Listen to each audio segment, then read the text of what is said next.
Yuck, yuck, yuck. Making fun of Roger, are you? No. No, we're making fun of like who else that doesn't. Well, I mean, the first it was me, and then it was Sala, and then yeah. Every milestone episode, someone's microphone goes screwy. Yeah.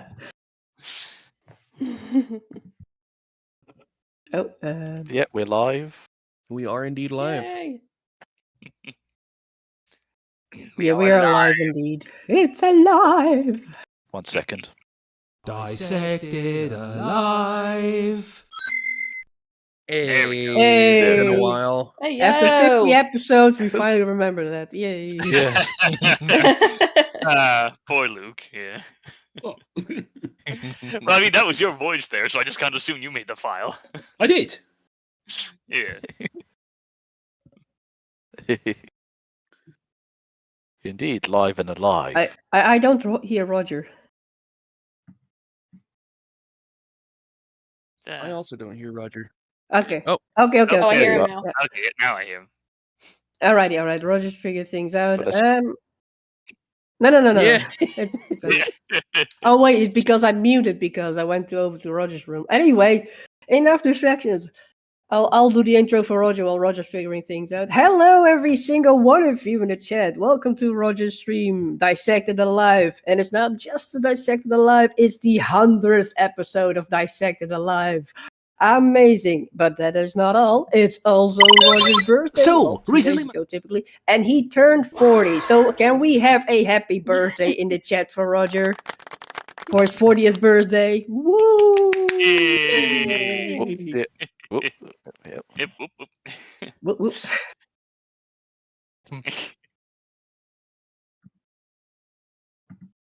There we go. Hey.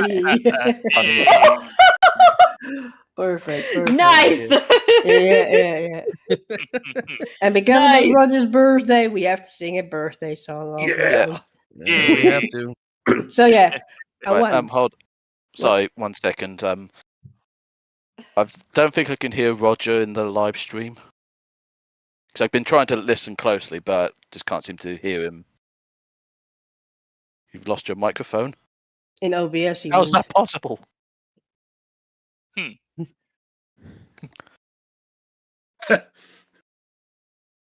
Just nerd. Dip. Yep. Yep.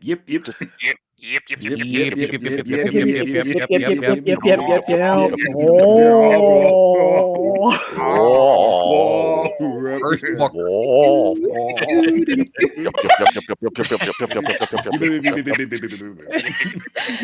What a start. Oh my gosh. And then we became aliens from the Muppets. Yeah, exactly. Yeah, exactly. Okay, guys. Okay. As Roger is figuring out that stuff. Yes. If anyone is wondering, I'm double silly. I'm just jumping in today because it's a special occasion. Usually I'm the mod, but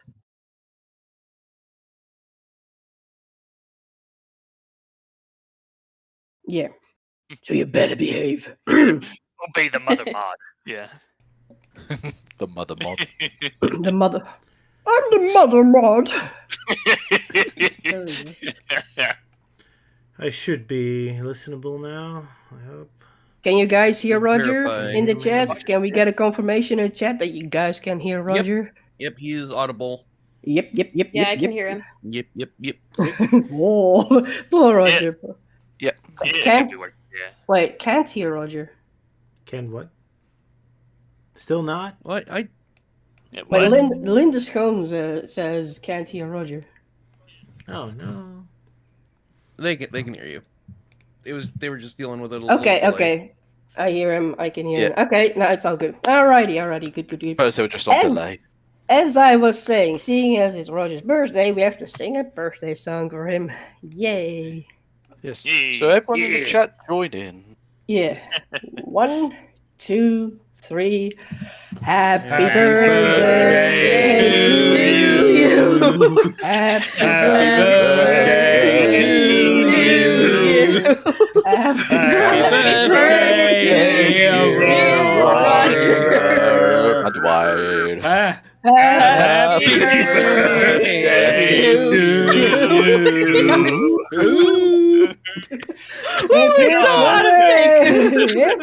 I'm sure that sounded lovely and totally in sync.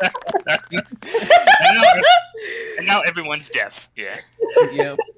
Perfect shot, Roger. Perfect shot. I'm sorry, I'm just still chuckling a bit just because of Luke at the end. Where he was just like, huh? Just went a bit too early, so I was just going, huh? But yeah, my apologies. I didn't sing along fully because I just started laughing because of how ridiculous Yeah. it sounded. Sorry, Roger. Yeah. But yeah, applause for everyone for that part. Yeah, applause to Yay. everyone. We'll Yeah, just say, how- happy birthday from all over the world, because half of us are from the UK and half are from the US. Yeah. Yeah, but yeah, how are you feeling, Roger? Yeah, I probably shouldn't answer that or start cursing. Not had a good day. Yeah. Yeah. Birthday, he'll cry if he wants to. Exactly. I'm fine. So yeah, I'm so yeah, Roger has become 140. 140. Yeah. Excuse me. I'm sure he feels that way. Yeah, Uh, yeah, he probably feels like 140 today. Yeah, Yeah. I'm being clumsy with my computer like I'm an old man. Yeah, well, I am an old man, but there we go. So yeah, it's gonna be a weird stream today with some of us doing our own dissecteds, kinda, and yeah, my birthday stuff, I suppose, organized by my lovely wife. Yay. Yeah, and drawn by my friends. The duck is very impressed. There we go. That is quack, yo. Oh no. So yeah, is that gonna be the first thing, Roger? The birthday drawings? Sure, let's get it over with. Righty dokey. So, can you explain what happened? What's going on? Okay, so you've got the flash with the birthday things in it, Yep. the presents. It's a bit delayed for me. It's a bit hard to see. The first one is from none other than Luke Holy, or Luke the Fox, or however he wants to name himself here. Well, just open it up, I guess. All right, so Luke gave me a little fan art or something, and it is Asterix Roger, apparently. But I'm not sure who I'm punching. Who am I punching? Luke, am I Red punching? legs would be a big giveaway. Yeah. It's from Sonic X. Nice colour. Yeah, you know. It's our Oh, Sonic best boy. X. Oh, a big friend, Red. Yes. Ah. It- Red no, pine. not Red Red. Pine. It's the other one. It's Red Pine. Yeah, Red Pine. I'm surprised he actually needs to be defeated physically. That's an Well, improvement. because of for him. how much of a glass jaw he has. Oh yeah. Wink. And also, I've gave him furry feet because due to how they're actually male Sidarians underneath all that armor. Fair enough. That's true. Oh, I thought it was because they're like tree people or whatnot. Yeah. Same thing. Still Oh, same yeah. thing. And true trees that resemble animals. Sonic logic. Don't question it. Sonic logic. Oh, them Metarex are crazy. Yeah. They're aliens, you know. One of them Alright. assumes it was Sleet. Oh yeah, yeah. I don't know, maybe Sleet was trying to sabotage Roger's computer, but it's like having none of that. You get away from my computer. You guys always have Sleet and Dingo, and I have Red Pine messing with my computer.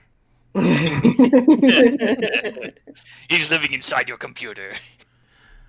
So yeah, next picture is It's also from Luke. However, it's not drawn by Luke, but No, by a someone else. couple of weeks ago, I went to this anime and gaming con. I thought I might see if I could find an artist and see if I can do commission him to do a quick sketch for you.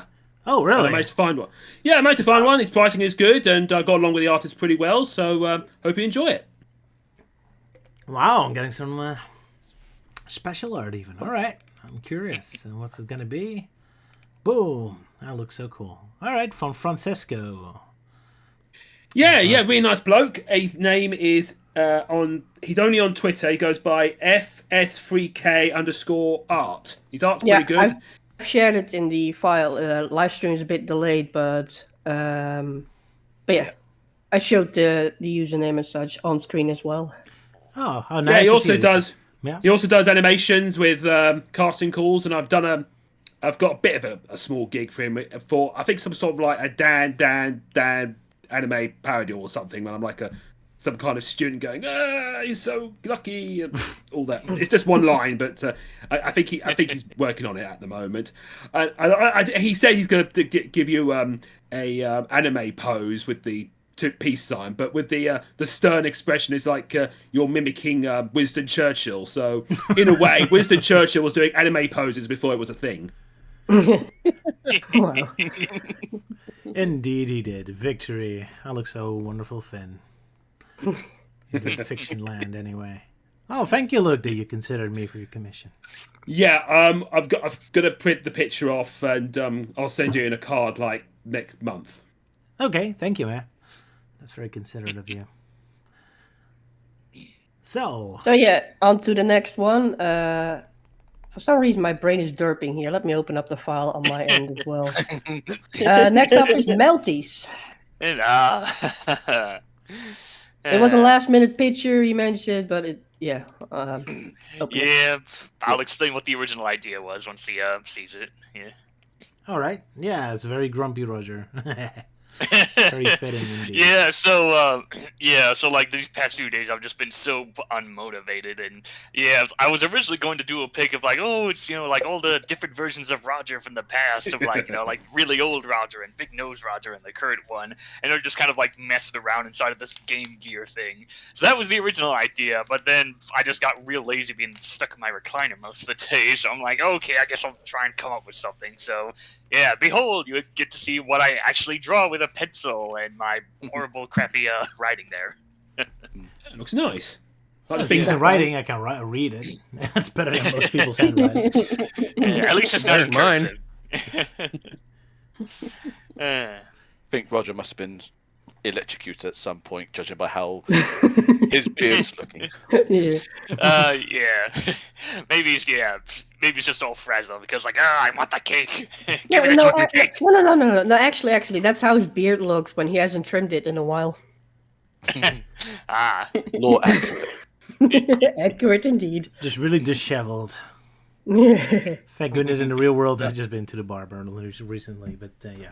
I've had my bad moments. Gotten Thank you the very wife's stamp of approval. Thank you very much, Okay. Melody. You're welcome. Yeah. Alrighty. Then we go to Elise, Yes.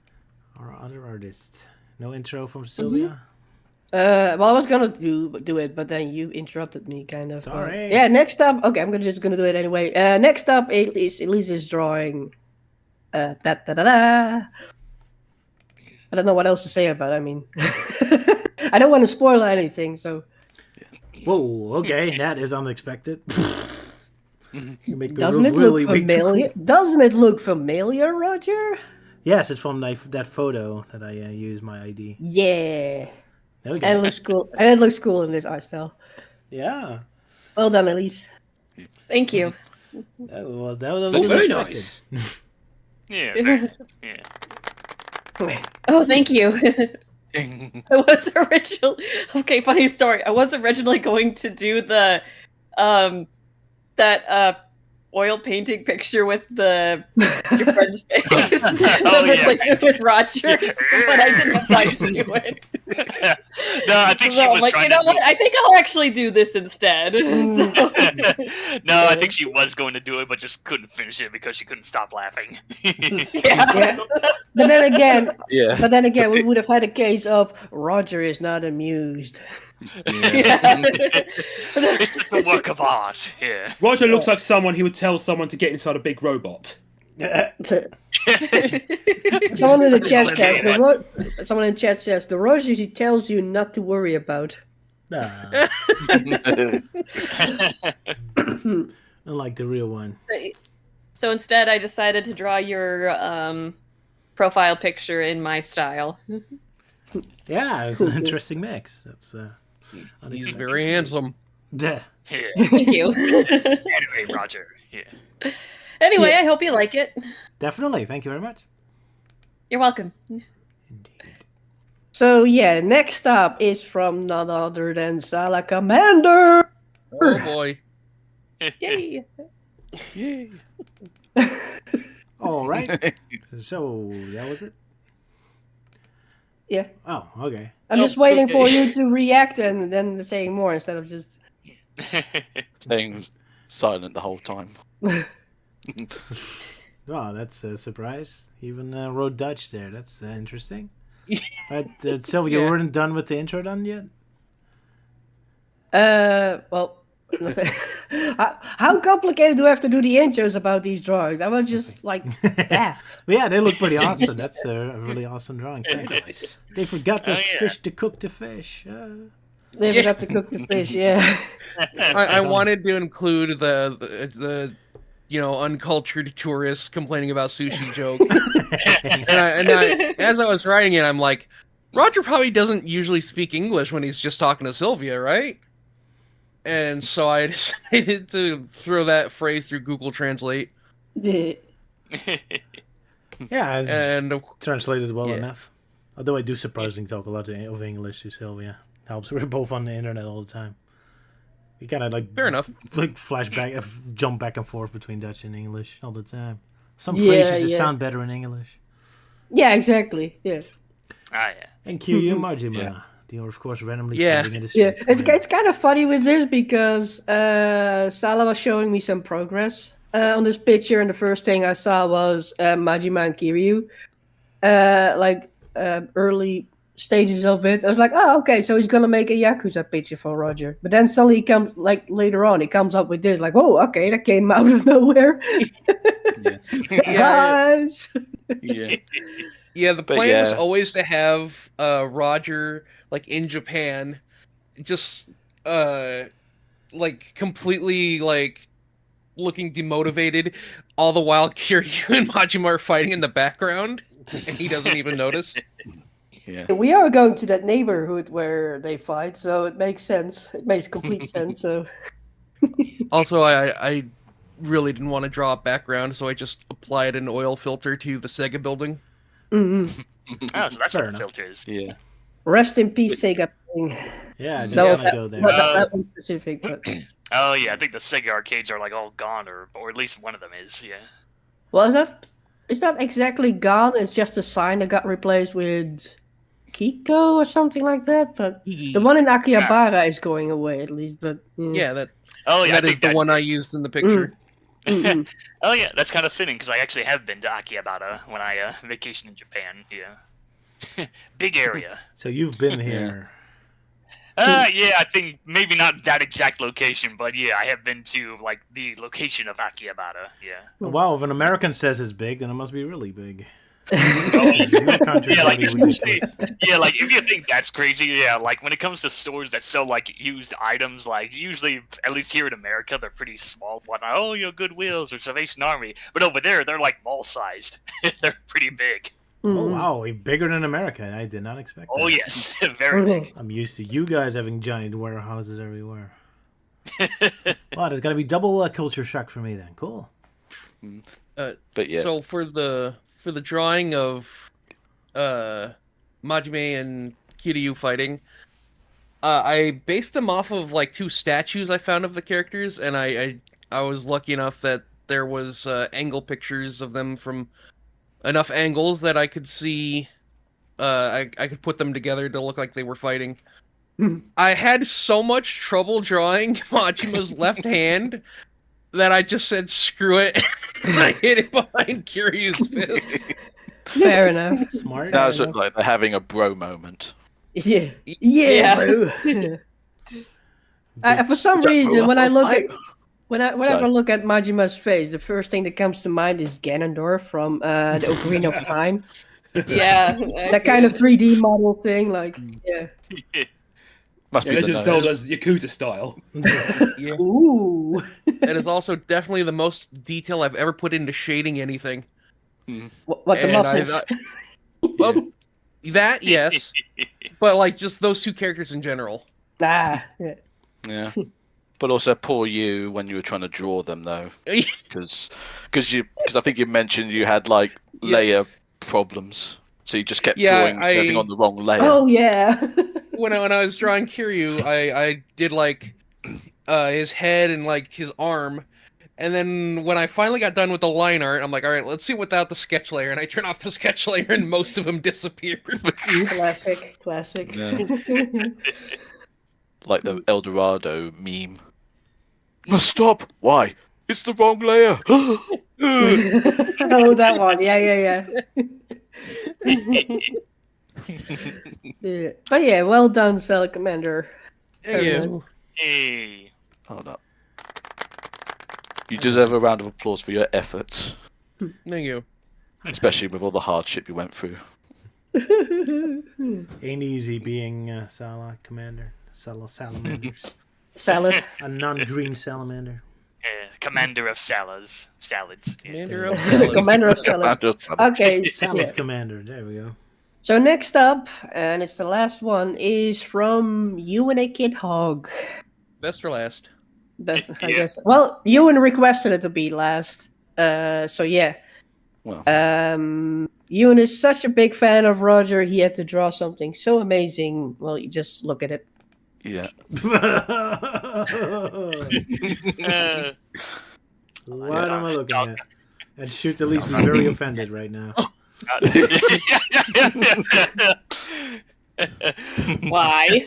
I don't see it yet. So why? Oh, Because it looks kind of religious. Oh, that's brilliant. Oh my gosh. Absolutely brilliant. That needs to be framed. The Sonic Bible, yeah. Yeah. Oh my Yeah, gosh. Encyclopedia and Yeah. The 10 Commandments of Sonic. Yeah. Thou shalt not be Green Hill Zone. Yeah. That's the Sonic's encyclopedia, isn't it? Yeah, it is. Yeah. Yeah. Because I ended up drawing something that was like supposed to be a book, but when I was finishing up, it's like, oh bollocks, what should I draw for the thing that he's holding? And then I was like, because we keep talking about Sonic, might as well just give him the Sonic Encyclopedia, and that to him would be gospel. And of course, God agrees as the light shines upon him as he stands atop of a mountain.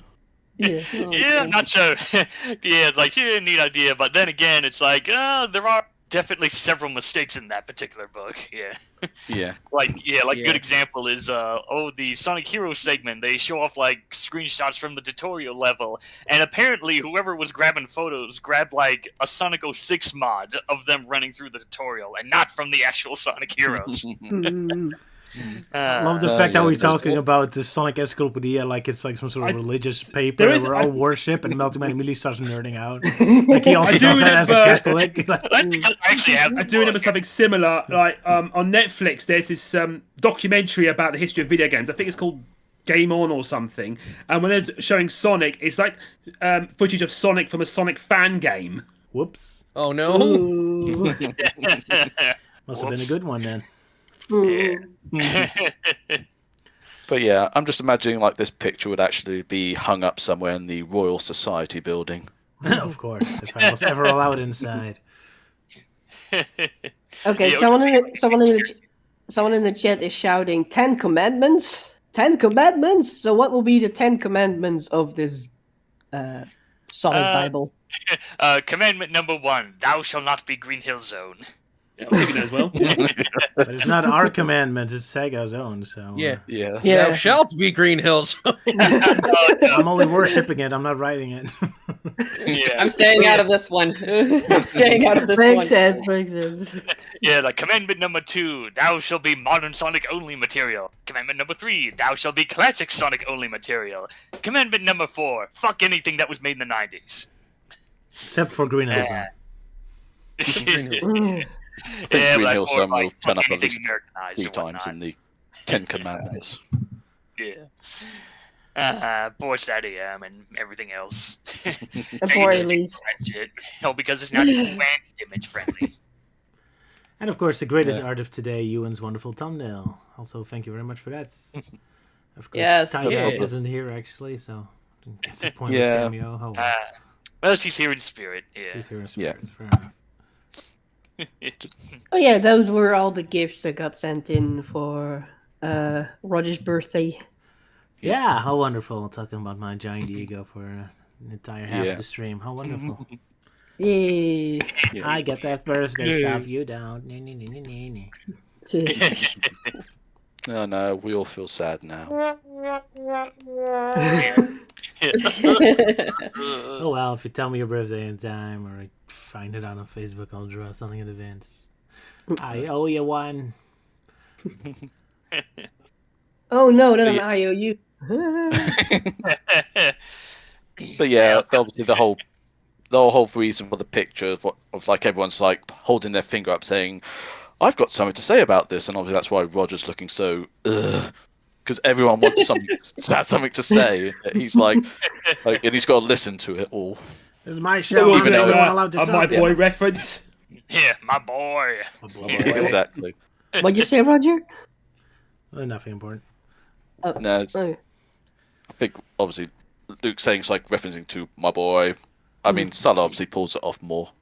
Because like my boy. Because obviously Melty Man is just grinning like heck as well as Elise. Yeah, it's like, oh boy, stuff. Yeah. Oh boy, steampunk stuff. Yeah! And then of course you could see Euan sporting some new duds here. Yeah, just coming up with some random outfit that he could wear, for any future like Sonic Dissected when he wants to try and look smart. Tilly was Oh, yeah. saying it might have been a reference to a comic you did a fan dub it, but I don't know what that was. Oh, sorry. Yeah, I did fully explain that. I completely forgot about it. But Euan once was part of a Sonic dub project, and in that one he did Eggman. But one of the characters was also wearing those kind of glasses with the white jacket and everything. I don't even know where to find that link. Letting go of hope. Yeah, it was from Letting Go of Hope. I think that's what she was Oh, referring that to. audio although- series. Yeah, that audio series. I remember that. Yeah, and one character had those glasses and that lab coat on and such. Yeah, Dr. Cameron and also Jade, Ah, the deuteragonist. Just shows how much she enjoys that since she immediately knows their name. No, I've just got a really sharp memory, okay? Yeah. Oh, someone in the chat says this. I mean, I stream did is enjoy what that all- series, don't get me wrong, but yeah, I just also have a really sharp memory, so... Oh yeah. Well, most you of the think? time. Most of the time. What were you So, about to yeah. say, Sylvia? Someone in the chat says this stream is what all true fans strive for. Thank you very much. Thank you very much. Aw. Thank you. Yeah, celebrating Sonic Dissected with its 130 episodes, or at least that's what I got when I made the complete series playlist. Yeah. And also, 20 people are watching. Thank you very much for joining us in today. Wow. Yeah. Surprising Roger large amount. popular. Well, that's the most boring. Usually it's like around 10 or 12 people watching, but 20? Wow. Well, Maybe it's because my 100. pretty face is here. Yay. Yeah. My gag. Exactly. Gag. Bringing in Or the your- fact that everyone's just pointing up at the Dissected Alive thumbnail text. It's like, look at this, guys. You gotta watch it. Yeah. Now look at this net. Yeah.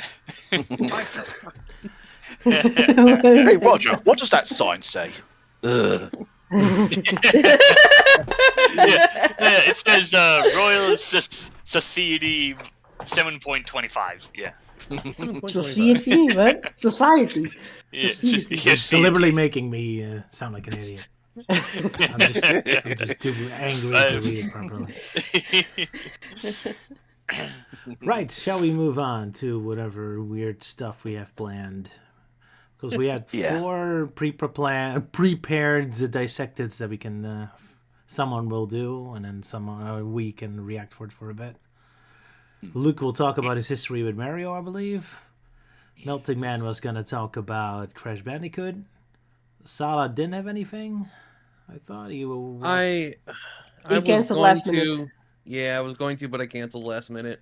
Fair enough. sorry. Lisa wants to discuss her writing, and I had a little bit of a Sonic Dissected prepared about level design or like little discoveries I made since I've been replaying the Sonic games for a bit since my computer has broken down. So those are the 4 we have planned. What was that? Thank you. Well, 3 now, because Salas is not there anymore. But I do want to say thank you for putting up the images of Infinite Crisis anyways. Yeah, just in case. I wasn't sure. Yeah. But yeah, it's no longer available, so we can't even advertise it. Yeah. That's part of why I want to talk about it. Is it like one of those live service games that is like now considered lost to time or something? Yes. Yeah, it was a MOBA. That explains it. Yeah, video game preservation is not easy these days. Yeah, especially with Nintendo's stupid game key cards for the Switch 2 or whatever. Yeah. Oh well. Anyways, then. So yeah, who's first? Yeah. Luke, you're first. Rogers first. Nope. I thought we established Rogers first. Yeah, I'm gonna No, go first. I didn't know who was going first. No. Birthday boy goes What's on first. second? Luke goes second. Okay, I'm the Okay, longest Malcolm one goes though, first. so I'm not sure. I know who cares on fifth. But who's on first? Yeah. Yeah. I'm going last because I'm gonna ramble. So like, I'm going. I'm last. going to ramble as well. So, Yeah, so Melton- we all ramble. but I already called dibs on last. So So Melting Man first. There we go. Solved it. Yes. Okay, let's go and embarrass myself. Get that embarrassment out of the way. Yeah. Yeah, better I think get we're the all embarrassment embarrassed out of the about way. ourselves, so that's good. Poor Melty. Let's see. I'm just not used to making dissected theme videos. But yeah. Yeah, same with me. I mean, I was thinking of doing one, but too busy drawing pictures just prevented me from getting around to actually fully coming up with something. Corgi Camp. Corgi Camp. You've worked As hard, if. Euan. Thank you very much for your efforts. All right. yes. Then I suppose Melty Man is first. I have to figure. Since I cannot listen to the audio myself while I play it, I have to play it separately. So it might cause audio glitches. I hope not. But if something goes wrong, tell me quickly, and I'll try to fix it immediately. I'll be listening through YouTube to hear how it sounds, and I'll report you if it goes wrong. I'll be muting myself here, so boop. Alrighty. So with all of that said, then let's begin. Do the others have Melty Man's audio file? We watch it on YouTube. I don't, but I'll be listening through the stream. Everyone's listening on Yeah, YouTube itself. It's in live. It's in live stream planning. Yeah, It's, I have a No, it's it's the on one- a Google Drive thing. So you it's the just one pull just it up above there. the picture. Yeah. Well, whatever works for Melting you. Man's pointing to it. Yeah, I'm pointing to it. Yep, there it is. Very well. Then let's start Melty's prepared speech about Crash Bandicoot in 3, A2, A1, go. Crash Bandicoot, a series that is known for being one of our founding fathers Crash of 3D Bandicoot, platforming a games series in the that 90s. is known for being one of our founding fathers cast of of 3D characters, platforming worlds games to in the explore, 90s. and not to mention With a its few colorful crossovers cast with of another characters, classic worlds 90s to explore, platformer. And not to sadly it mention also a few has its crossovers faults with from another classic classic 90s 90s platformer platformer to becoming Sadly, a it victim also of has its Activision's faults from from rush development on and it certain looks like their games current to owners becoming a at victim of Microsoft Activision's aren't doing crap. much better either. And it looks like their current owners at Like fucking Microsoft sucks. aren't doing much better But either. right, let's try and be more positive Like when talking fucking about sucks. the inner workings of Crash. But right, let's try and be What is more it that a Crash positive fan when like talking- myself love about the series.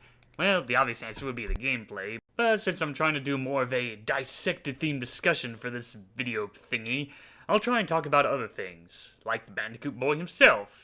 Truly an interesting character, coming out at a time when the 90s was really big into hyperactive zany antics, commercials that were in your face about buying the new products, and quoting popular movies. And sure, Crash has a wacky personality and all, but the developers made the interesting choice where, instead of going with the original plan of having him quote random popular things like all the cool kids were doing at the time, they decided to make him a mute. Well, technically not a complete mute. He might have one or two words to say, like there's the classic "Whoa!" catchphrase. But for the most part, this Bandicoot stays silent, and I think the developers knew that this was the right choice, simply because of how expressive they could make him. Which is quite impressive, because with the exception of cutscenes, in-game character models were just static faces and couldn't show that much articulation for the most part. Just some sprite work on a 3D model with the faces. Crash was a game that really pushed the limits of the PlayStation hardware at the time, showing how a single polygon model can have squash and stretch in both body language and facial expressions. Now at first it's at a minimum for the most part, him just having a confused expression most of the time. Makes sense that he's just been mutated and still processing things. But we still get glimpses of his wacky side, from the main menu when you start the game, to his idle animation, interacting with a Wampa fruit, showing that he's just a fun-loving guy. And let's not forget about how the Japanese side of the franchise played a big part in Crash's body language. They were the ones who invented the Crash Dance, a combination of wacky poses all at once, a fitting way to show off this manic marsupial. As the series continued on through the PlayStation 1 era, we started to see those movements improve, well, let's account some spin-off titles. Crash's antics pretty much stayed the same for the most part, a cute mute, as TV Tropes calls it. Wrath of Cortex did feel like a downgrade, as the facial features feel more restricted and not much in the body language. Then again, this was Crash's first time being brought over to a new console, and the development of Wrath of Cortex is a whole other can of worms to get into. Crash NitroCard did feel like an improvement, but in some ways it gave us a more mellow side to Crash. Yeah, the Bandicoot acted a lot more casual throughout most of these cutscenes. There are still some standout moments, like the scene where they beat Krunk, the first boss racer. You'd think after beating him, Crash would be making faces to show off his wanty antics, like nah kind of deal. But no, surprisingly, he sees that Krunk is feeling down from losing, and so he gives him his yo-yo to help cheer him up. Something like that is just so simple, yet effective. They don't have to spell it out where everyone has to explain every detail. We get the idea. Seeing Crash giving Krunk his yo-yo is just a simple, hey, it's okay, buddy. No hard feelings. Crash Twinsanity is when they really crank up the expressions and body language. In fact, there's some unlockable concept art in the game, where one of them shows Crash's in-game model with different expressions. It's like the developers saw how stiff and toned down the previous games were, so they made this face chart to say, hey, Crash can still work as an expressive mute character. A good example of this is when we get those cutscenes that start off the whole Humiliscate levels. Cortex ponders on what's the fastest way to reach their destination, and we get to see Crash's different expressions and thinking process.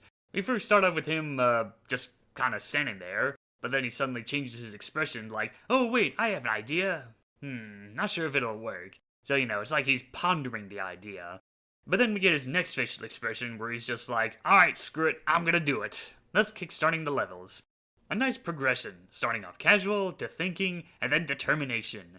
And of course we can't forget about the fact that he's teaming up with Dr. Cortex, who does all the talking. Not sure what the general consensus is with the mute character teaming up with the speaking character, but I think it works for Twinsanity. Aside from the fact that they are heroes and villains forced to work together, we also have some fun clashing of the minds. Crash's naive goodness versus Cortex's ego for villainy.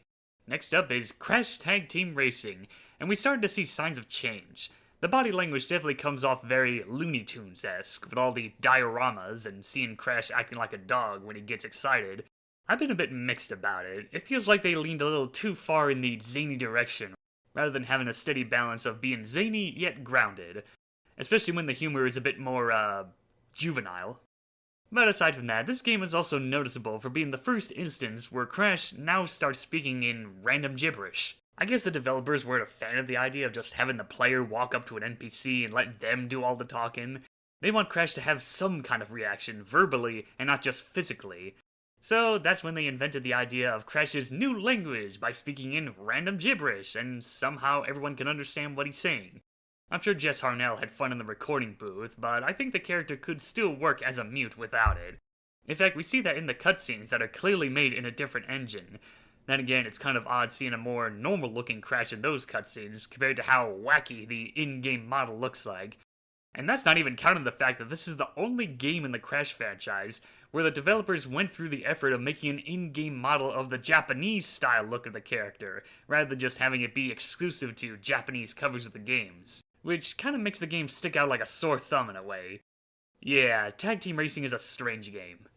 So, okay, maybe this was just a one-and-done deal, right? Nope, because later on we got the Titans and Mutants duology, where they solidified the jibber-jabber. I was looking through the cutscenes and I was quite surprised with how they handled it. At first it starts out with Crash's long gibberish language when reacting to Cortex's latest plans to rescuing Aku Aku. But after the first boss fight in the Mojo Temple, that was it. We never got the scenes of Crash talking in gibberish to interact with a character moments. They're a little more toned down throughout the rest of the game, as he's once again back to reacting with facial expressions and body language. And for the most part, it's alright. I guess it helps that the other bosses take up most of the screen time, like the, fake Tiny Tiger showing up and Crash reacting to his statements, and of course all the scenes with Dr. Engine really chewing up the screen time. As for Mind Over Mutants, the expressions and body language feel less interactive when it comes to in-game models, which probably explains all the different art style and animations that we see in the cutscenes, as a way to make up for it. Almost like they were trying to test the waters for a Crash Bandicoot animated series, which you'd think by now it would have happened already. But still, gotta give props to the animators that no matter what art style they went with, they really know how to make Crash expressive with his reactions. Even a little bit of body language, like in the South Park parody style. The only exception is the opening cutscene where all the characters are puppets. Yeah, Jim Henson Productions, it sure ain't. I might not be the biggest fan of this era of Crash, but over time I have softened up to these games for the most part. It does have their good points. Well, maybe not so much for Mind Over Mutants. That game has way too much backtracking going on.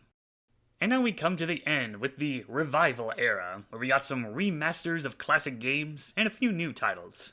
You can tell that the animators for this stuff understood what made Crash tick. He's naive, but not completely stupid. He's like Goofy or Derpy Hooves or any of those other well-meaning goofball characters. The jibber jabber is kept to a minimum here, just a simple ooh or huh when reacting to stuff, which I feel like that's the best way to handle Crash if you have to give him some kind of a voice, as opposed to the previous games where the jibber jabber went on a little too long.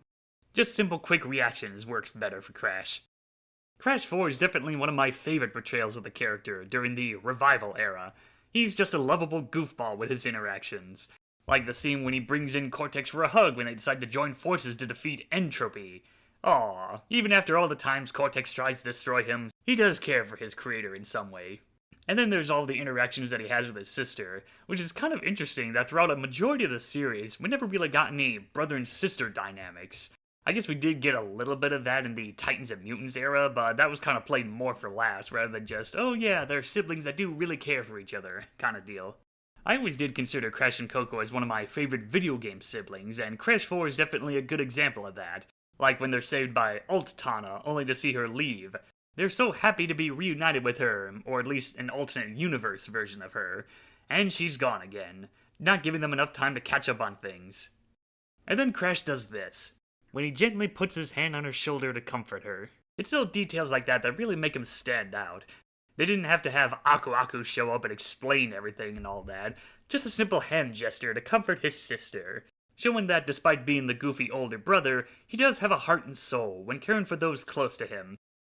And that's all I can think about when trying to make a Crash Bandicoot Dissected video thing. So yeah, Crash might not be the most chatty character, but in some ways it does help him feel timeless. There could be an argument that he's still trying to adjust to more modern stuff, like him interacting with a cell phone in Crash 4, but even so, that kind of stuff is kept more to a minimum. And I feel like the best way to handle Crash's character is that he's basically just a goofy older brother, naive but well-meaning, and not completely stupid. I know there's a few things I left out, like some details of the handheld games or his guest appearance on Skylanders, but since there's a strict time limit to this video, I'm just gonna have to end it there. So bottom line, Crash Bandicoot is a good example of when creating a character, sometimes silence is golden.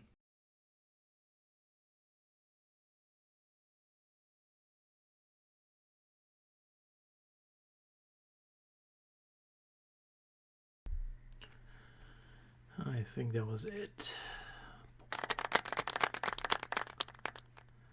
Thank you very much, Melty, for your thoughts on Mute Crash Bandicoot.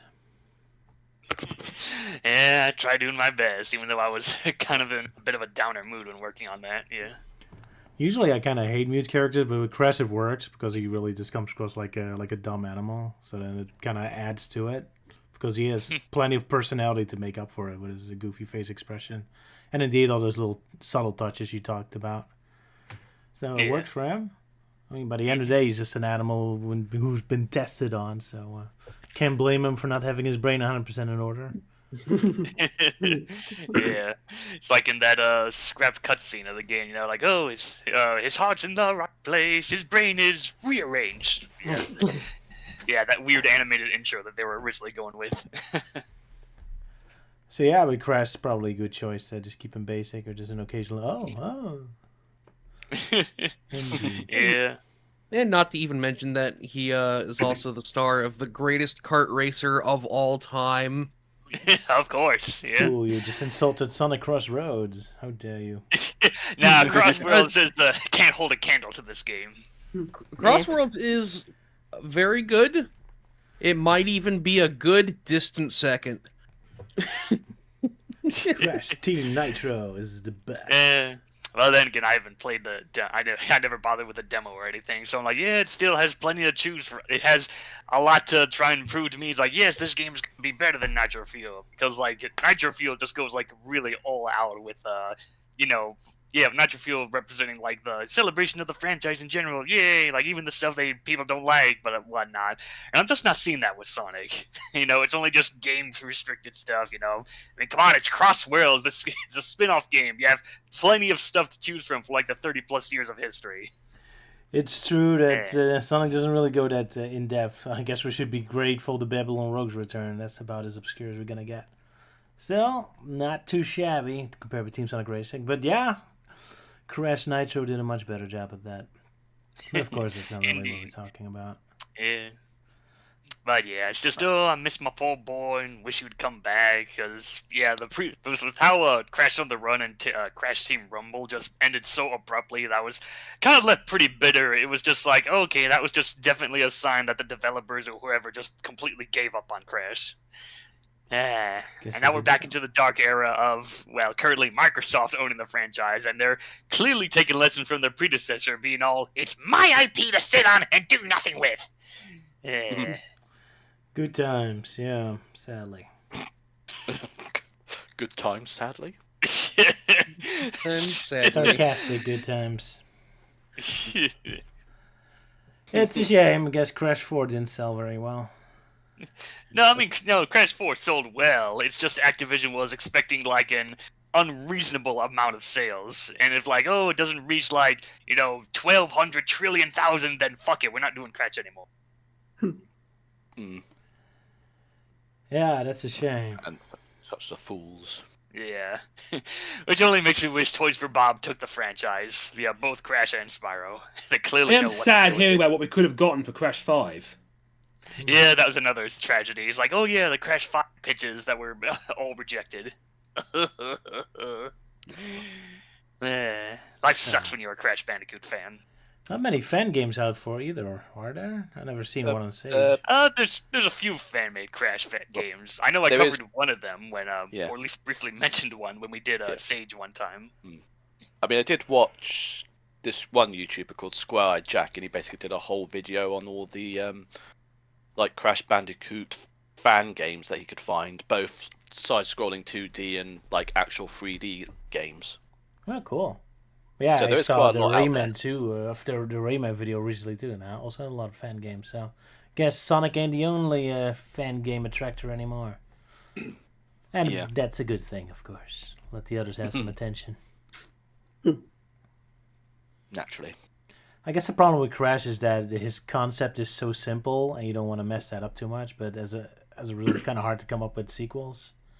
Because Crash Bandicoot's value is really in its simplicity. It was just, you run forward, you crash open those crates, and it's just straightforward hardcore platforming. So it's very hard to come up with new concepts without breaking the formula. But I doubt that's the real reason. It's just platformers do well, but not super well now. Oh well. Yeah. Back in the mode days. Yeah, back in my days when things in the world. But now we got first-person shooters and MMO type shit. I've got no fucking clue what the hell I'm even talking about right now. Yeah, back in my day, games were games. You bought the game and that was it. You're good to go. None of this microtransactions and live service bullshit that's been polluting the video game industry these days. Too true, old man.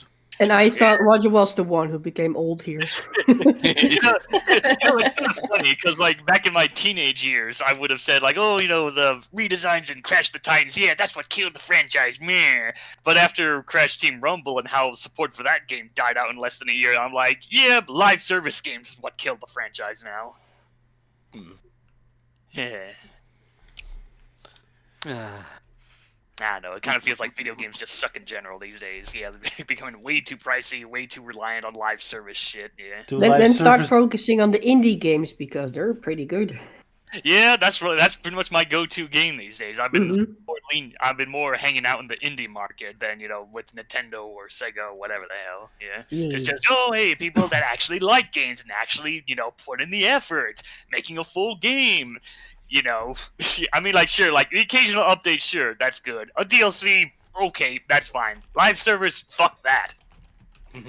Well, to live service defense, without it, Crash Bandicoot Racing wouldn't have so much content. That's all because of it being... That game came out before they shoved in microtransactions bullshit.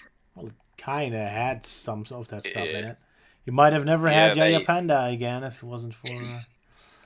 come back every week for the new update stuff. Yeah.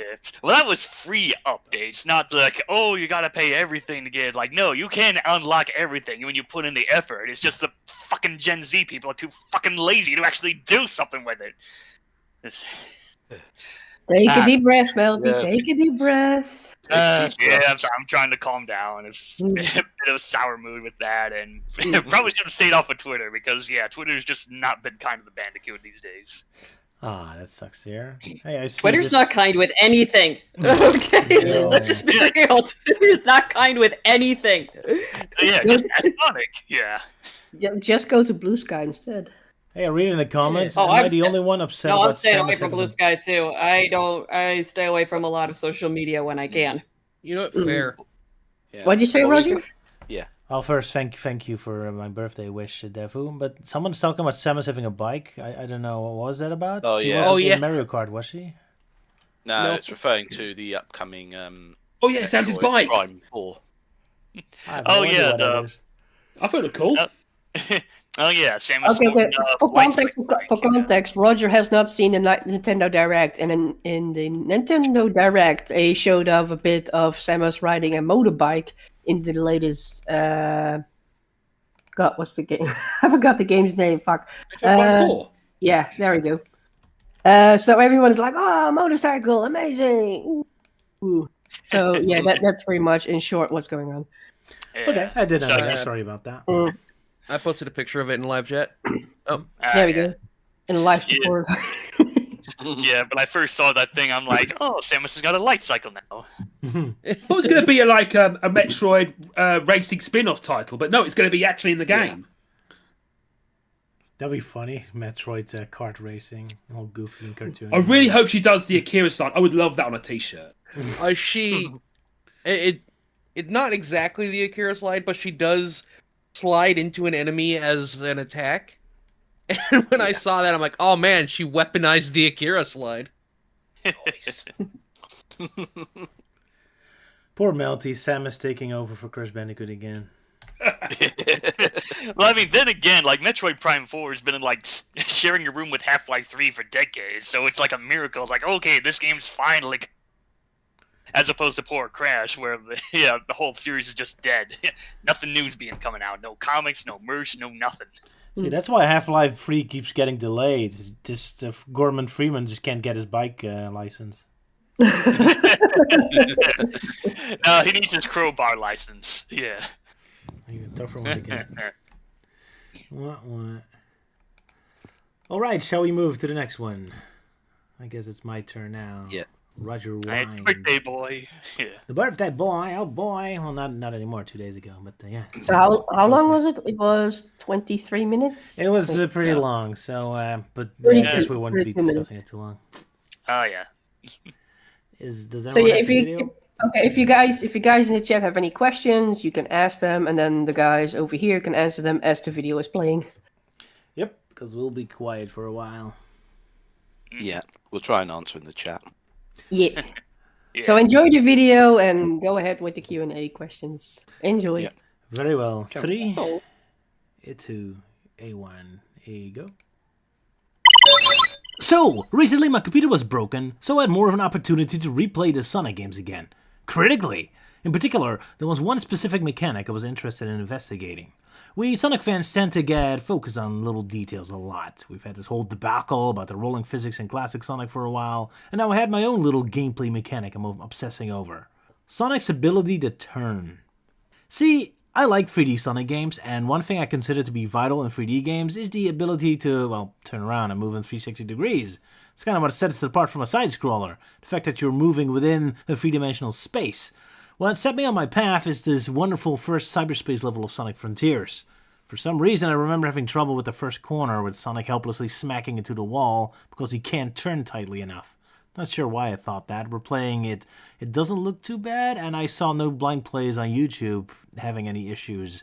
But regardless of my faulty memories, I took a second look and noticed something more interesting. I don't know if this has been there since day one or added in a later update, but Sonic Team put some kind of scripted event on this turn, where Sonic will automatically turn into the corner, even if you never tilt the analog stick in that direction. He can just walk forward and Sonic will turn anyway.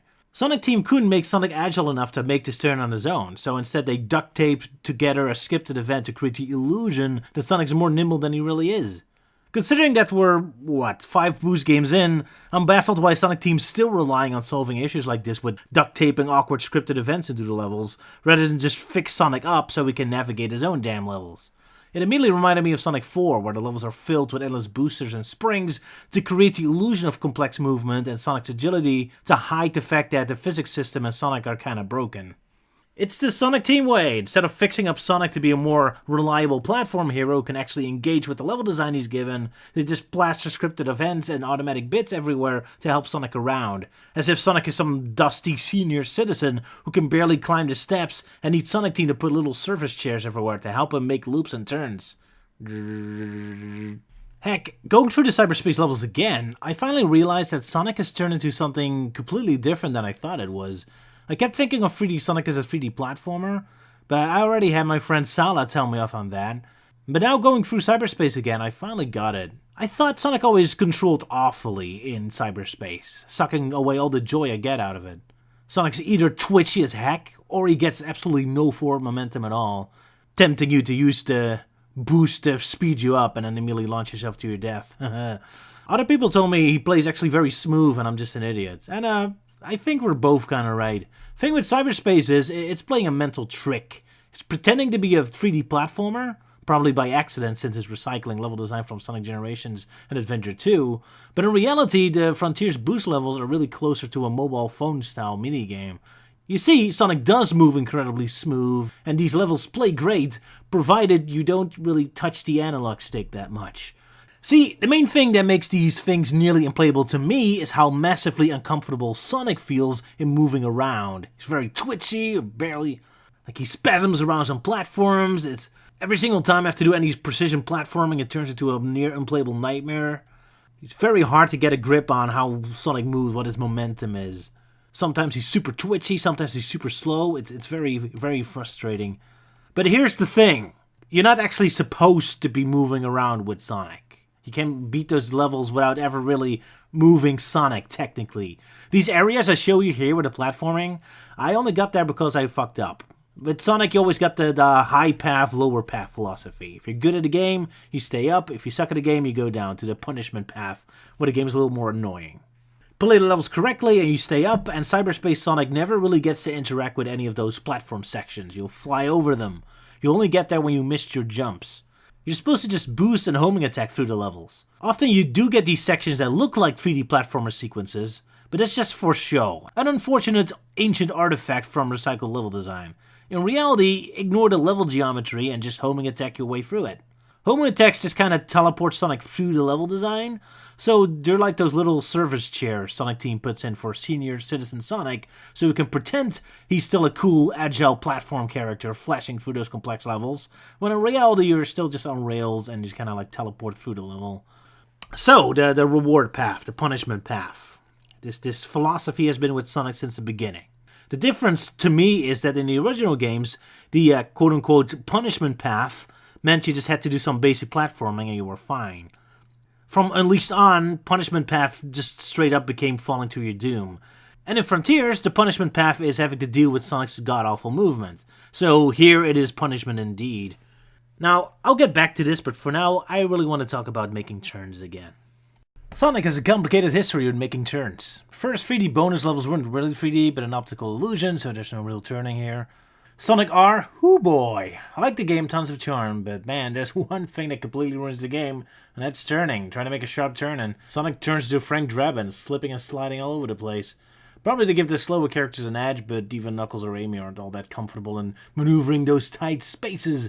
Then there's Sonic Jam, where doing a 360-degree circle is a bit of a pain, but that's mostly because of the controller, being a Sega Saturn exclusive. Using a D-pad for 3D movement isn't fun, so better get the better controller, I suppose. The game itself makes Sonic agile enough, especially when he runs full speed. Woohoo! Then you have Sonic 3D Blast, if you count that as a 3D game. It's not really, but you do move around in 360-degree angles, and Sonic's nimble enough, and so he is in Sonic Adventure. So, our journey into making Sonic turn comfortably is completed, right? Well, Hero was ready to get all high and mighty and make a speech about how Sonic Adventure is superior than the cyberspace levels. But then, as I learned to my dismay, actually, Sonic Adventure also uses the automatic turn technique. Right here in Emerald Coast. There's a sharp turn here where the game will nudge Sonic along. Ah, the surface chairlifts have been there since the beginning, even before Sonic moved around like a centenarian on ice skates. To Adventure's credit, this scripted bit only assists you a bit. You will still fall off the bridge if you don't engage the turn yourself, as opposed to Frontiers and Shadow Generations where these automatic turns will make tilting the analog stick completely obsolete. But right, the first Sonic Adventure was still very jittery. As such, the games since have eliminated some of the complexities and simplified it to a much more smooth system, but for the most part, you're still in full control of your character. Up until Sonic Unleashed really changed the philosophy of how Sonic games work. This time, it's all about speed. Wasn't it always about speed? Well, I'll get back to that, but either way, it's even more about speed than ever before. Sharp turns would look awkward and finicky with ridiculous speeds like this, so the drift move was born, to put the sharp turn back into a game in a stylish way that makes more sense with the flow of the game. Now, recently, I have been watching a lot of YouTube videos dissecting level design. Ajax, in particular, had this recent video about Spagonia Rooftop Run that had me fascinated, as he was talking about a turn. So Rooftop Run, there's this sharp turn appearing in both Unleashed HD and Generations. And being the same level design in two games with a slightly different approach to the game philosophy, it's interesting to see the difference. See, in Unleashed, it's programmed that you don't see the turn in time, and Sonic's turning speed is too slow. It's designed most players will miss the turn, then get caught up in the safety rails, and get a cool stylistic slide through the turn into the next section. Sonic Generations has a different philosophy, namely that games are meant to be played and your character should listen to you. So Generations designed the turn in such a way where the players can, make it. However, as a result, it loses the sense of spectacle. This is roughly how Ajax explained it, and I found it absolutely fascinating because it reminds me of a lot of talks I had with Sala about Unleashed, where I almost get the impression that Unleashed fans want the game to be unfair and near broken because it adds to the challenge and the spectacle. Well, I prefer a game that I can just play. Like you need some kind of Stockholm Syndrome to enjoy Unleashed. Probably an unfair assessment from me. Either way, my journey back into these Sonic games with a more critical look, rather than leisurely going through them, has been very interesting. I had to revise some of my stands as I start to notice that I was contradicting myself in a lot of interesting ways. For example, up to this point I've always asserted that Sonic should be a platformer, and also that I prefer the Wii version of Unleashed over the HD one. Then, replaying them, I suddenly realized that the Wii version of Sonic Unleashed has no 3D platforming in it at all. I couldn't find a single spot where I really needed to do explicit platforming. You always just run, steer, and bounce around in the 3D sections, with platforming only existing on a two-dimensional plane. Unleashed in HD does have a lot of 3D platforming though, so logically speaking I should prefer the HD one. And I should consider Unleashed for the Wii to be roughly the same as Sonic Colors in terms of game design, a game that I hate. Yet I don't, so I have to revise some of my opinions or thought processes. Now, let's step back and consider the philosophy of a Sonic game. What is it? Well, everyone of course has a different take on it. Here's currently my take, at least as far as the Sonic philosophy started. So, Sonic's a bit of a naughty boy, bit of a rebel, and not just in terms of wagging his finger or behavior in story scenes. It's represented in the gameplay. So classic Sonic, particularly the first one, set up like a traditional platformer, as if Mario can walk in any moment. And you can be a good boy and do your nice little platform game duties and play the game as intended, but Sonic Team gives Sonic some crazy powers that, when mastered and abused, allows you to break the game. Well, I mean break very much by design. You crash through walls, you fly past obstacles, unlock his mighty high roads to beat the level faster. It's like the game allows you to skip your homework and get right to it. So it's a regular platformer with a super fast Sonic game overlaid on top that you can access when you're skilled enough.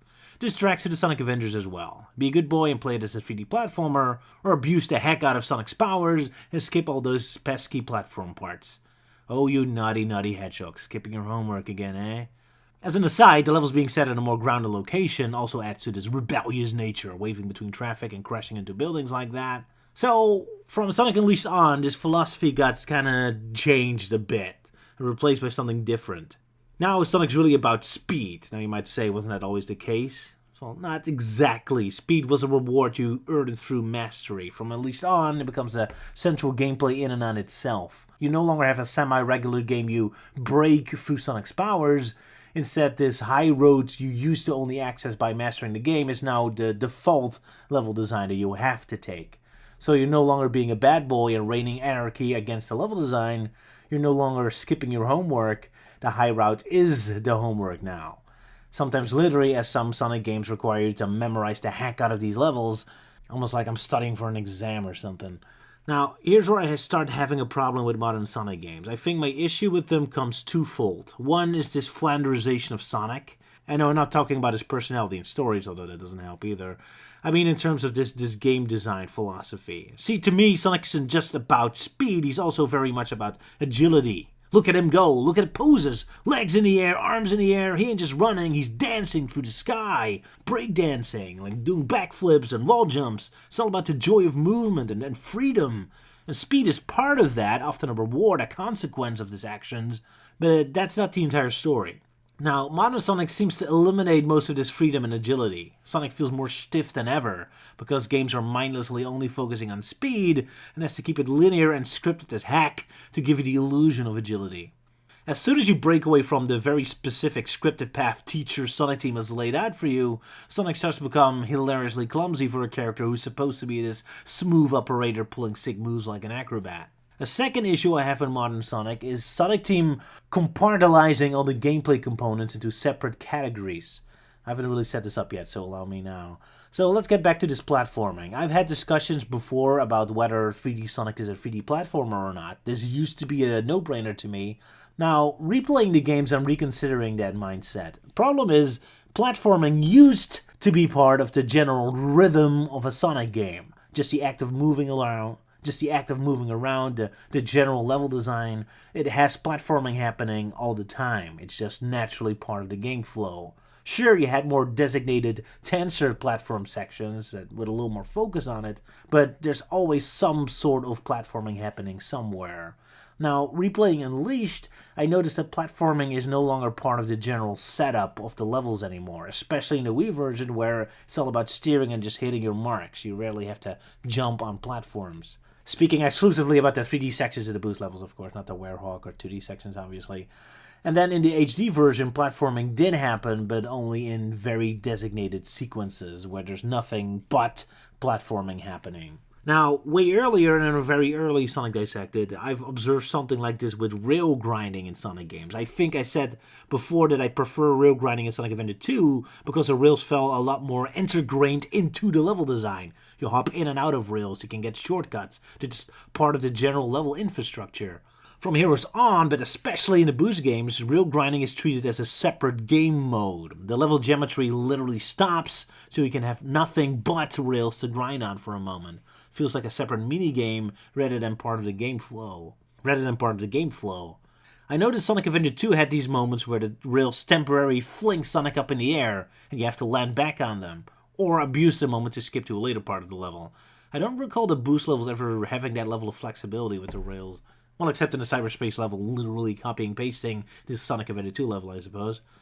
But anyway, point is, it feels like a lot of the components, the dimensions of earlier gameplay is starting to be more compartmentalized. It turns into its own little side corner of gameplay rather than being stacked on top of the general game rhythm. Now, for funsies, after being inspired seeing videos of challenges where people try beating Shadow Generations without ever actually moving Sonic, outside of boosts and tricks, good grief, they actually did beat 9 out of 12 stages, I tried playing some cyberspace levels with the personal challenge of never steering with the analog stick and only boosting and homing attacking. And hey, granted, I became way better at these levels. This is clearly how they're meant to be played. Now, as for never steering Sonic, that didn't end up working entirely though. Playing it entirely automatic will get Sonic off-center eventually, and you will subtly get into trouble. Not sure if I should praise the game for at least requiring a little bit of basic maneuvering, or condemn it for not sticking to its principles. Now, to me, this all leads back to Sonic's agility being diminished in later games. All the richness in how Sonic moves and interacts with the levels has been put into separate sections and are no longer part of the main infrastructure of the gameplay. And as such, the games become less about Sonic gaining speed through his athletic feats through the level, but instead platforming and rail grinding become interruptions to the speed and start becoming more and more unwanted. Sonic's philosophy has been flipped upside down. Now, YouTuber Ajax mentioned something in his videos that he didn't like platforming in 3D Sonic games, which at first made me roll my eyes. That's like saying you don't like racing in a Mario Kart game. But now I get it. Platforming is no longer part of the fabric of the game. It's an interruption, a hindrance. So far, I've only been talking about classic Sonic and the Sonic action stages from the Adventure and Boost era. However, we have a brand new gameplay era now, Open Zone. At first I was planning on ignoring it since it seemed like a completely different beast. And then I started playing them again, and it suddenly hit me that all these little annoyances and observations I made about the Sonic action stages suddenly came to a climactic crash into the Frontiers open zone areas. Now, before I start, I think I need to address Shadow Generations first. I will largely ignore it, but will acknowledge this is a huge improvement on Frontiers and doesn't seem to have any of the issues I'm about to bring up, or to a lesser degree, so that's good. Problem I have with bringing Shadow Generations in here is that I'm not entirely sure how to look at this game. Sonic Team's legit second attempt at an open zone game, or as its own little standalone project in a vacuum. See, I had this realization with the original Sonic Generations before, where I felt like Sonic Team was addressing most of my issues with the Boost gameplay through adding more freedom in the levels and making Sonic considerably more agile again, only for future Boost games to completely ignore those improvements and double down on Elise and Color's impulses. And then I realized that Sonic Generations wasn't Sonic Team improving on the Elise formula and growing from it, but merely them just adding more classic and adventure Sonic elements in it, purely as a gimmick for it being the throwback game, and Sonic Team never intended these game design changes to be permanent improvements to the system. Hence, I'm not sure what to make of Generations X Shadow yet, if its improvements are legit Sonic Team learning and growing, or if the improvements are just a consequence of it being a throwback game again, emulating game philosophies that Sonic Team deems out of date for the real follow-up. So, I'll be ignoring this game for now. So, open zones and Frontiers. Whew. Going into it, especially after I read all the behind-the-scenes interviews with Sonic Team for the last Sonic Dissected I made, where they kept pointing out that the main purpose of open zone concept is freedom, a big digital playground where players can do whatever they want, I was shocked to realize how painfully linear the open zones actually are. I mean, during my initial run, I was often annoyed at how often I get haphazardly thrown around by springs and grind rails throwing me in all directions against my will. And of course, Sonic Team's still adding frigging 2D sections in an open world game of all places. But I waved them off as Sonic Team just being incompetent and stupid. After all, 2D sections can kind of work in open world games. Mario Odyssey did it, and here Lego Star Wars. The difference is they put these sections in a place where it feels logical and flows with the game rhythm, putting it on a rock wall or castle tower, so it feels natural to start climbing with a limited camera view. They don't put it right smack dab in the middle of an open field. Now, I'm starting to realize that, no, this is all part of Sonic Team's plan, part of how they conceptualize Sonic. Sonic Frontiers is a victim of my 2 points I made earlier, prioritizing Sonic's speed over his agility and compartmentalizing the gameplay modes. Even though, ironically, the grind rails do more or less finally function the way I wanted them to do, so in that regard I got my wish. Implanted in the worst way possible, but that's Sonic Team for you. And yes, I can make turns again. Look at me go, 360 degrees. Hey! Look at him go. So it's not all bad, I suppose. Anyway, so despite the open zone being technically open, as it being a big slab of land you can run around in, and you can choose which missions to do in order to progress through the game, boost levels, fighting enemies, doing puzzles, whatever, that's up to you. But playing through these areas still makes me feel like Sonic Team's linear game design is drenched all over those open zones. I noticed that whenever there's a gap to cross or a mountain to climb, no creativity in how to pass this is allowed. Sonic Team only specifically sets up springs and grind rails to get you there, as if it's a linear game. And it's not even to ensure that there's some gameplay challenge either. When you find these parts, how to cross these gaps, they're hardly challenging. All they do is just make you constantly feel like you're trapped in a labyrinth of chunks of linear Sonic levels. And there's this minigame added in the later DLC where you collect these orbs for a high score. Initially, I love the idea of this. I love open world games that have little arcade minigames in them like this. But I started to hate these very quickly because I quickly realized that, yet again, they weren't really designed to work in an open world, as if you're not really allowed to have any freedom or creativity in how to collect these orbs. You'll quickly drive yourself insane as you'll be triggering unwanted battles that screw up the camera, get trapped on linear level set pieces that force you away from the orbs. You'll feel disorientated real fast. You're clearly meant to follow a very strict linear pathway Sonic Team prepared for you.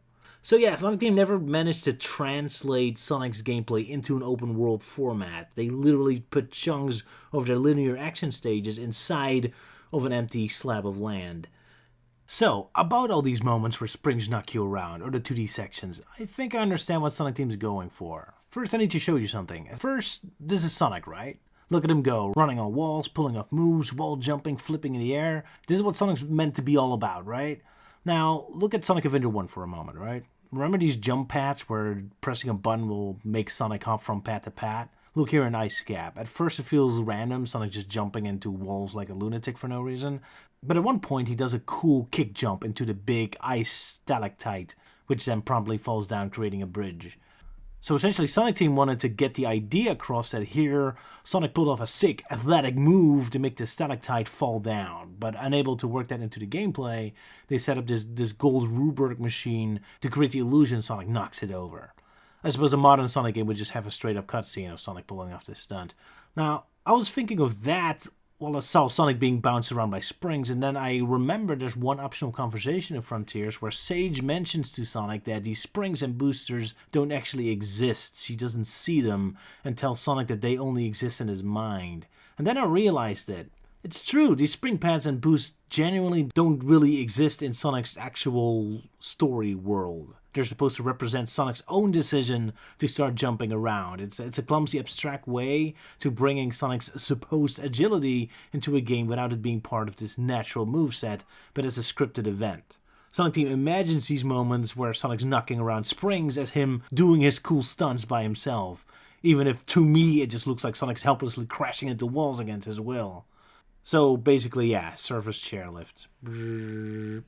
And here we get to one fundamental problem I have with Sonic Team. It's like they know Sonic is supposed to be agile, but instead of making the player character agile, allowing Sonic to do wall kicks and backflips and pull off cool parkour moves like Mario did all the way back in Mario 64, and what has been perfected in games like Assassin's Creed since, Sonic Team prefers to create fake artificial abstract illusions of agility through these scripted events and boosters, while keeping Sonic stiff as a plank, as far as him being an actual playable character is concerned.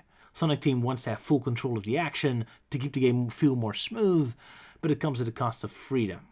And then the gameplay being cut into separate bits. So open zone, it's all about exploring, puzzles, platforming, and combat, and all of them are put into separate sections, with them almost practically being a different game genre. They never really interweave in a natural way, except for 3D platforming occasionally, I suppose. But then you have 2D platforming. And the combat and the puzzles, they all feel like complete separate minigames interrupting the natural flow of you running around the open world. Especially combat is bothersome. Sonic Team seems to have no idea what open worlds are about, as the flow and rhythm of racing around the landscape is constantly violently interrupted with a dramatic battle sequence where your camera gets locked up, you get this cutscene, and often immediately gets swept up in some kind of attack. Granted, you can see them on the map, so you can avoid it by memorizing the entire world map and knowing where all the fights are, or just avoiding big open areas, I suppose. But it still ruins the effect of being a free spirit racing around the open landscapes, if I have to memorize the entire map. Again, the game makes me do homework rather than let me skip it like in the past. Now, normal open world games have the combat laid on top of your activities. You're still doing your thing, you're still exploring the land, just now you have soldiers or enemies chase you and airplanes coming for you. Would it fit perfectly for Sonic to have robots chase him? But no, instead the robots, the battles are treated as separate challenges that Sonic has to interrupt his activities for to deal with. Same as the platform sequences often come as an interruption. Boom! Your exploration of the field comes to a crashing halt, as now you're trapped into a 2D section. Not that the 3D sections are that much better in aiding in the exploration, as they tend to disorientate and bounce you all over the place. Now, to give Sonic Team some credit, it's not entirely random, and usually the automatic routes do send you to the place you're most likely to want to go, but still, it's clunky at best, and it's a huge shame Sonic Team put no effort into integrating those into the natural level design. They don't want you to be clever. I mean, check this moment, right? Here I thought I was being clever. I needed to climb these mountains. I saw this little rail section, and I thought, okay, so in any self-respecting 3D platformer, I can ride on that rail, jump from it, use the momentum to climb on that cliff, and then be on my way. Haha! But then I hit an invisible wall, land right in the middle of a combat scenario, and when I tried to run away from that in a panic, I immediately crashed into a spring that knocks me right back into the fight. That's what you get from trying to be clever in Frontiers, kids. Your old teacher Sonic Team has nicely put down the specific route you're supposed to take, so pucker down and do your homework, little boy. No freedom or creativity allowed here. Nothing more fun than accidentally touching part of the rail, and regardless of the direction I was going, I immediately get flung into the opposite direction. Sonic Team intended this rail to send you specifically there, so don't you try using the rails for anything else, or accidentally pass it on your way around. You will do what Sonic Team wants you to do. Now, a big reason why this frustrates me a lot is because I've recently been hooked to this other video game, Hitman World of Assassination. A game I think is a great showcase what philosophy of an open zone game could be. I mean, not in a literal gameplay perspective, obviously. Sneaking around assassinating people is pretty far removed from what you want out of a Sonic game, obviously. Unless Shadow and Rouge get some cool spy game kind of thing. But in terms of game philosophy, this game is exactly what I think of when someone says the game is a giant playground. Like, instead of like a big giant open world, it's a much more smaller contained open world. And basically you got two rules. One, accomplish your mission, and two, do something stupid and guards will come after you. That's pretty much it. You get dropped in a neighborhood or a big building and go nuts. Want to sneak around behind people's backs, hide in the shadows? Sure. Want to dress up, try to blend in the environment, talk to the NPCs, and figure out if you can make an appointment with your target or manipulate things in your favor? Sure, go ahead. Want to shoot and kill all guards until nobody can stop your rampage of evil? Not an encouraged strategy, but hey, nothing stopping you from trying. At first, I always played the story missions of the game since I didn't really trust my abilities in the game, so I just let the game story guide me. Very elaborate in how you infiltrate buildings, you have to impersonate a doctor or a scientist, run around the levels looking for disguises and key items. And then one time, everything went south. I screwed up the trap I was setting up, and out of frustration, I just decided to drop the whole clever assassin thing entirely, just crouched down in some bushes, and just shot my target. And I was so fully expecting the game to yell at me for cheating like that. But no, it ain't cheating. It's all fair. You're the assassin and you just assassinated. So, good job, boy. Keep it up. The thrill of being stuck inside of a complicated building filled with guards and locked doors, just to discover you can just climb out of the window and completely bypass all the security ascending on the drainage pipes outside is so satisfying. I love how rich the gameplay is, and in so much so that it can turn itself into a completely different game genre depending on your strategy. Don't you like stealth games or shooters? You can also treat the game like a freaking point-and-click adventure game, kind of. Just picking up useful tools, talking to NPCs, investigating around, just setting up like little traps. You can still accomplish your goal that way. I have complete faith in the playable character who's responsive, versatile, and works within any situation I'm in. And there's an endless amount of ways how you can approach your goal, how puzzles and combat are interwoven in whatever you do.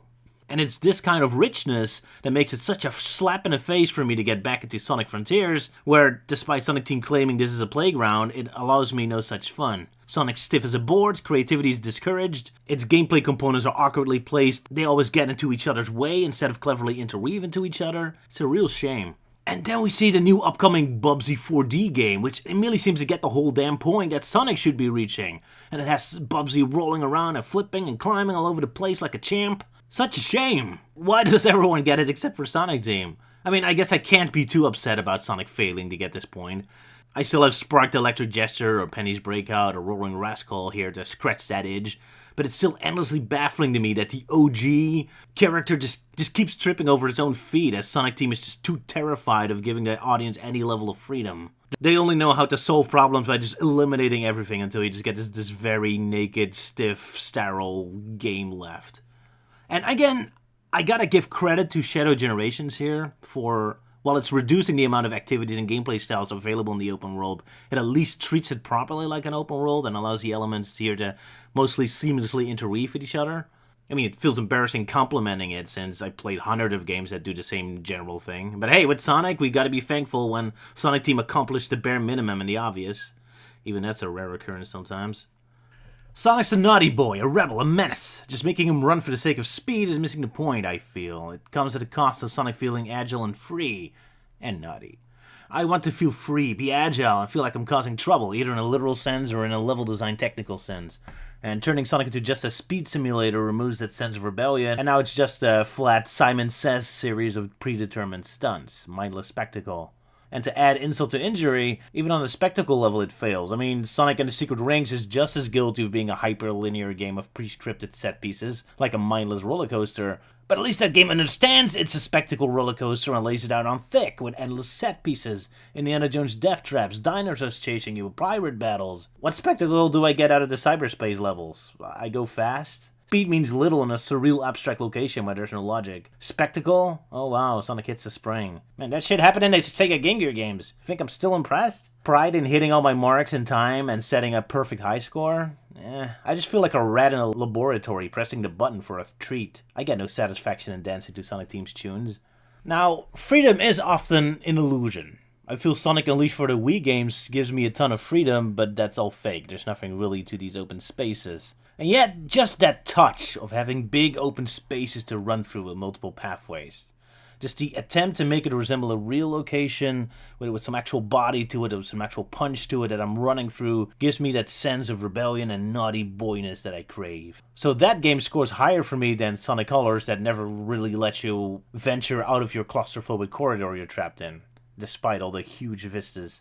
But that's a personal touch. I can imagine not everyone has that. It's just something I discovered about myself. But if anything, the real primary thing that makes me actively dislike a Sonic game is really about how honest it is about itself. Like, I don't necessarily hate linear boost games. I'm largely benevolent towards Sonic Forces, other than disappointed with how much wasted potential. Shadow Generation was also pretty good. It helps that these games are way more honest about themselves and give you exactly what you think you're getting.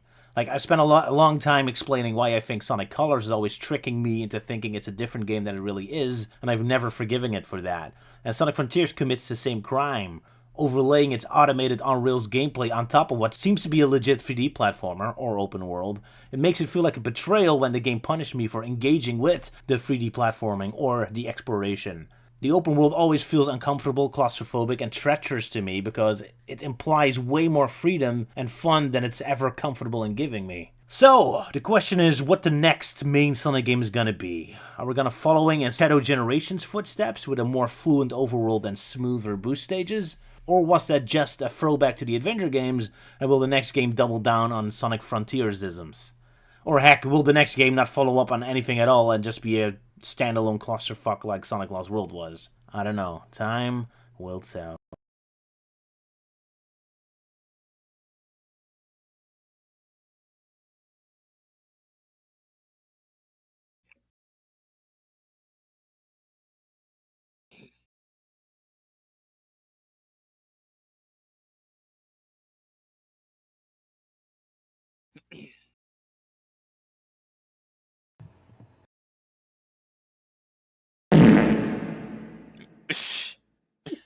Excellent. So say hello.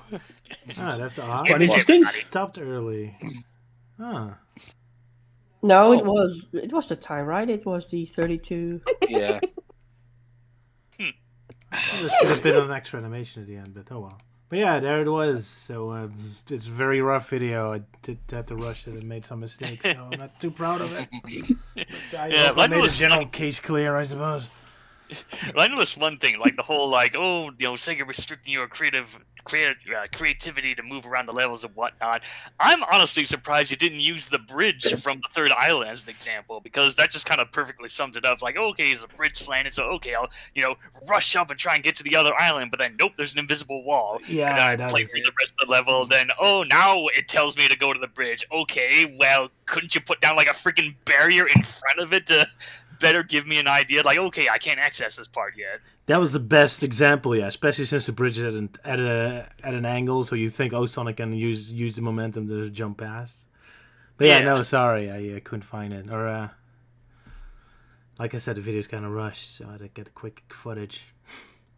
Yeah. Oh well. Yeah. Shall we move on to the next thing? Because I think we're spending enough time here. Yeah, if we're no longer in pitch darkness, yeah. Yeah. Oh, sorry. Ah. Sorry, guys. Dark boy.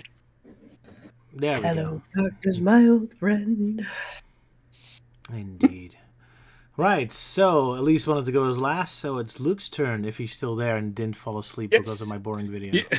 Yes, said it. Oh, yeah, I will do it.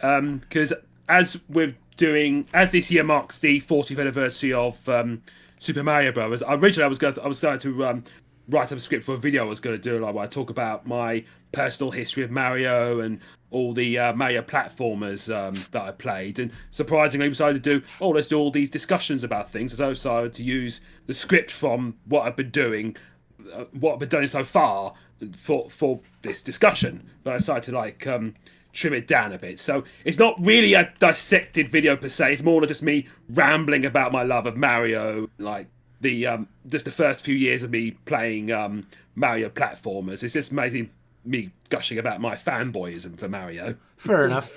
It was mostly Mario 64 you wanted to talk about? Originally it was going to be Mario 64, but then I decided to expand it about what I put in the original script about like my early history of Mario and the first Mario games that I originally played. All right, fair enough. Well, Okay, I will. Go Okay, for I it. will start. Okay. Okay. On September 13th, 1985, Nintendo of Japan released Super Mario Bros. On the Famicom, aka the NES.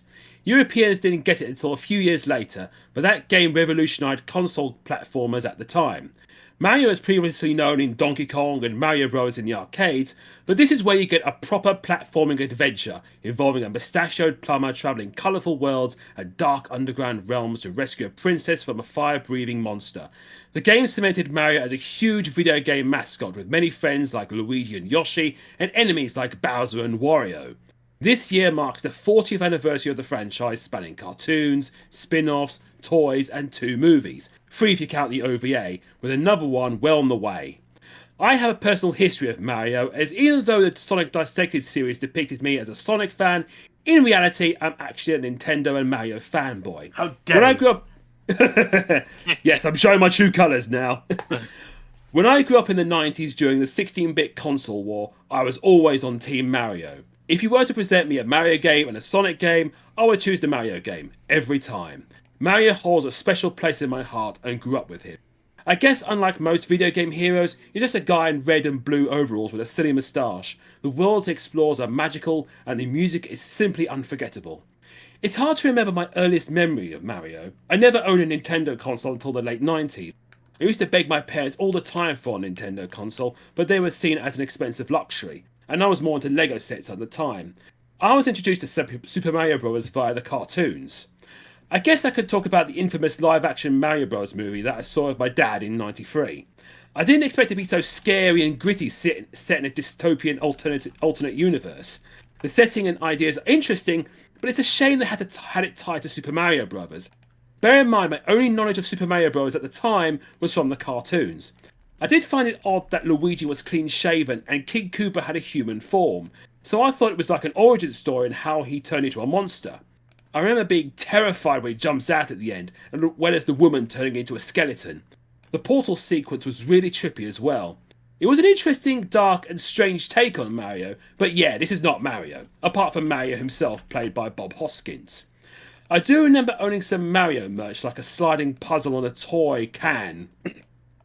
A sliding puzzle on a toy can showing images of Mario and various enemies, which was a gift from my grandma, and I had a Mario colouring book on my family holiday to York in '92. I did manage to play Mario games before I actually owned one. Back in the 90s, places like my local kebab shop had arcade cabinets with various games on them. I remember seeing an arcade version of Super Mario Bros. 2 with Princess Toadstool going up a waterfall on logs. I also went round a school friend's house who had an NES with Super Mario Bros. I only remember playing it very briefly and was confused why I fell through the floor when I died. This might be my first experience of seeing a platforming character being booted off the stage. I remember when stores had kiosks where you could try out the latest games. I used to go to Argos a lot as a kid to play them. I better explain what Argos is. Unlike most stores where you can pick up an item and take it to a checkout, you select what you want in a catalogue, give the checkout the code, as if it's in stock, and then wait at a counter while someone goes and fetches said item from the warehouse. Anyway, one game I remember playing at a kiosk at Argos is Mario 64.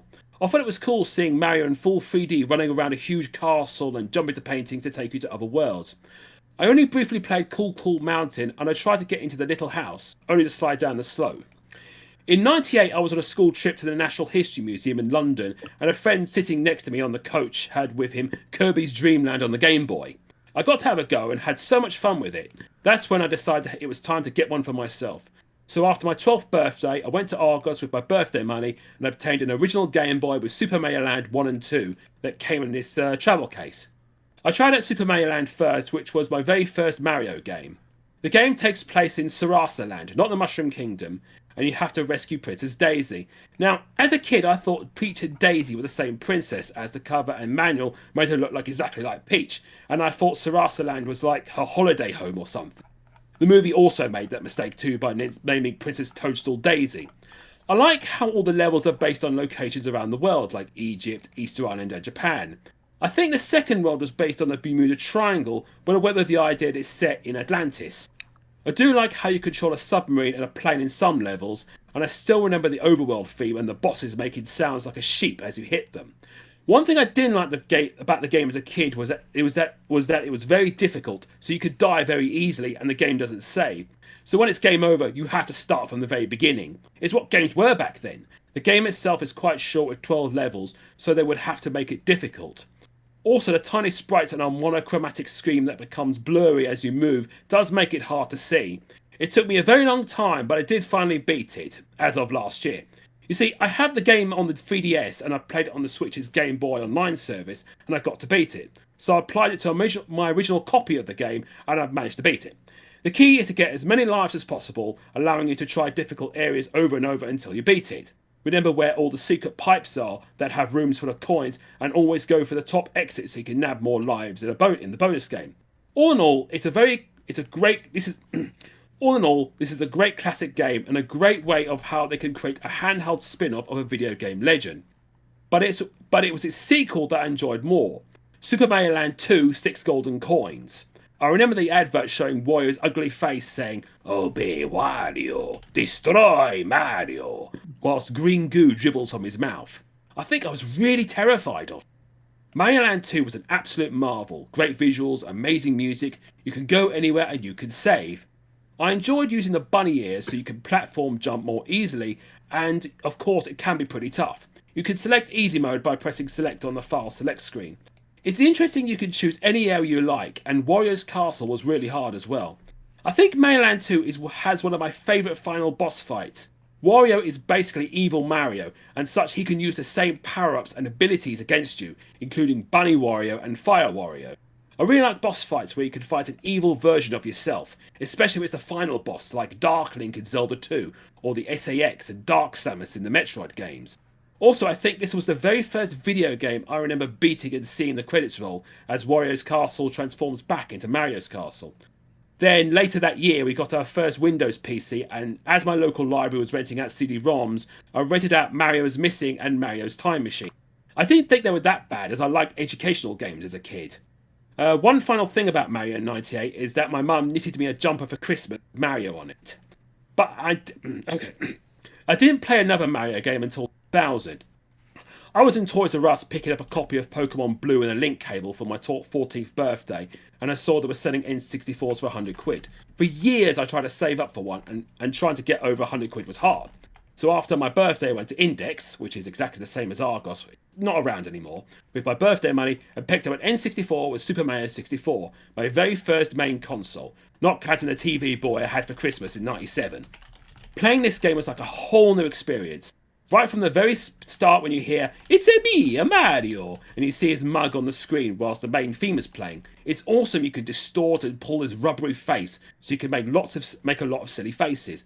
Whenever I get out my N64 these days, I would always test a console or even a new TV to see if it still works, but putting on Mario 64 to test it out. This game was pretty revolutionary for Nintendo, showcasing what 3D graphics could do and how it could change 3D platforming. I have played 3D free-roaming platformers before, like a Bugs Life PC game, but this is where you could do so much more. You could triple jump, climb up trees, swim in the moat, wall jump, butt stomp, and crawl around like a baby. This turned Mario into some kind of parkouring ninja. Every area is like a playground where you could do whatever you want. This was also one of the earliest Mario games voiced by Charles Martinet, so it's awesome hearing him cheer, jump for joy, get hurt, and scream in pain as his ass catches fire. I know that people were rather dismissive of the weirdly shaped N64 controller, but I thought it was pretty cool. It was like some kind of spaceship, and it has a thumbstick so you can make Mario go in all sorts of directions, rather than the 4 directions that old controller pads have. I did like how huge and immersive the worlds and levels are, as it was like levels within a level. The main hub is Peach's Castle, which you can explore and jump into paintings to go to different worlds. Also, it was mission-based, where you have to do certain things to collect stars, so you have lots of different goals to collect them. I remember the catchy tune of Bob on Battlefield and the calming tune of Dire Dire Docks, which sounds a bit similar to Time After Time by Cyndi Lauper. And of course, I was jump scared by the Ravenous piano. Future 3D platformers like Banjo-Kazooie might be seen as a clone of Mario 64, but I see it as an improved version, especially if you compare the giant snowmen from Snowman Land and Fizzy Easy Peak. Give me a second, I need some water. The power-ups were new and fun as well. The metal cap was really cool, as it made you look like the T-1000 with its robotic theme, to the awesome wing cap making you fly and soar over the levels. I remember the first encounter with Bowser. I was a bit sad thinking this game was going to be pretty short, but no, this was just my first fight or the first round with Bowser, as you would have to face him a few more times throughout the game. I think this is one of my early experiences with a reoccurring villain throughout the game. Usually you only meet the game's main antagonist at the very end of a game, so having to fight this guy in multiple encounters does develop some sort of rivalry until you defeat him in the final showdown for good. It can also be a bit hard as well, trying to find the stars as well as 100 coins. I think I threw my controller once in a fit of rage. It's okay, nothing got damaged. Another thing I did with Mario 64 is that I would play music CDs in my CD player in an attempt to change the background music. I did this with my CD-ROM of... I did this with my CD-ROM of Sonic CD... I'm going to start the paragraph again. Another thing I did with Mario 64 is that I would place music CDs in my CD player in an attempt to change the background music. I did this with my CD-ROM of Sonic CD Flicky's Island, which had some epic tunes. Imagine Cool Cool Mountain with Diamond Dust music, or Bowser in the Fire Scene with Volcano Valley music.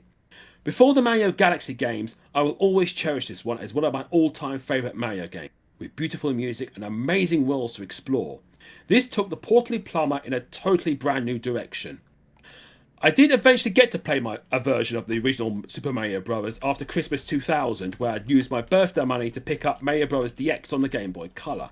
This was the first time that the NES game was ported to a Nintendo handheld. So no, it never got ported to the Game Boy in the early 90s, as it was shown in Transformers Rise of the Beasts. Also, none of the Game Boy Mario platforms at the time had Bowser as a boss either. It's just as bad as it was in Thor the Dark World, where a woman on the train tells Thor he can get to Greenwich from Charing Cross in just a few stops. Do none of these people do any research? Sorry. I did find the game really fun with all the musical references to the power-ups. They include a few extra game modes like finding red coins and racing a boo, and pictures you could print off with your Game Boy printer if you have one.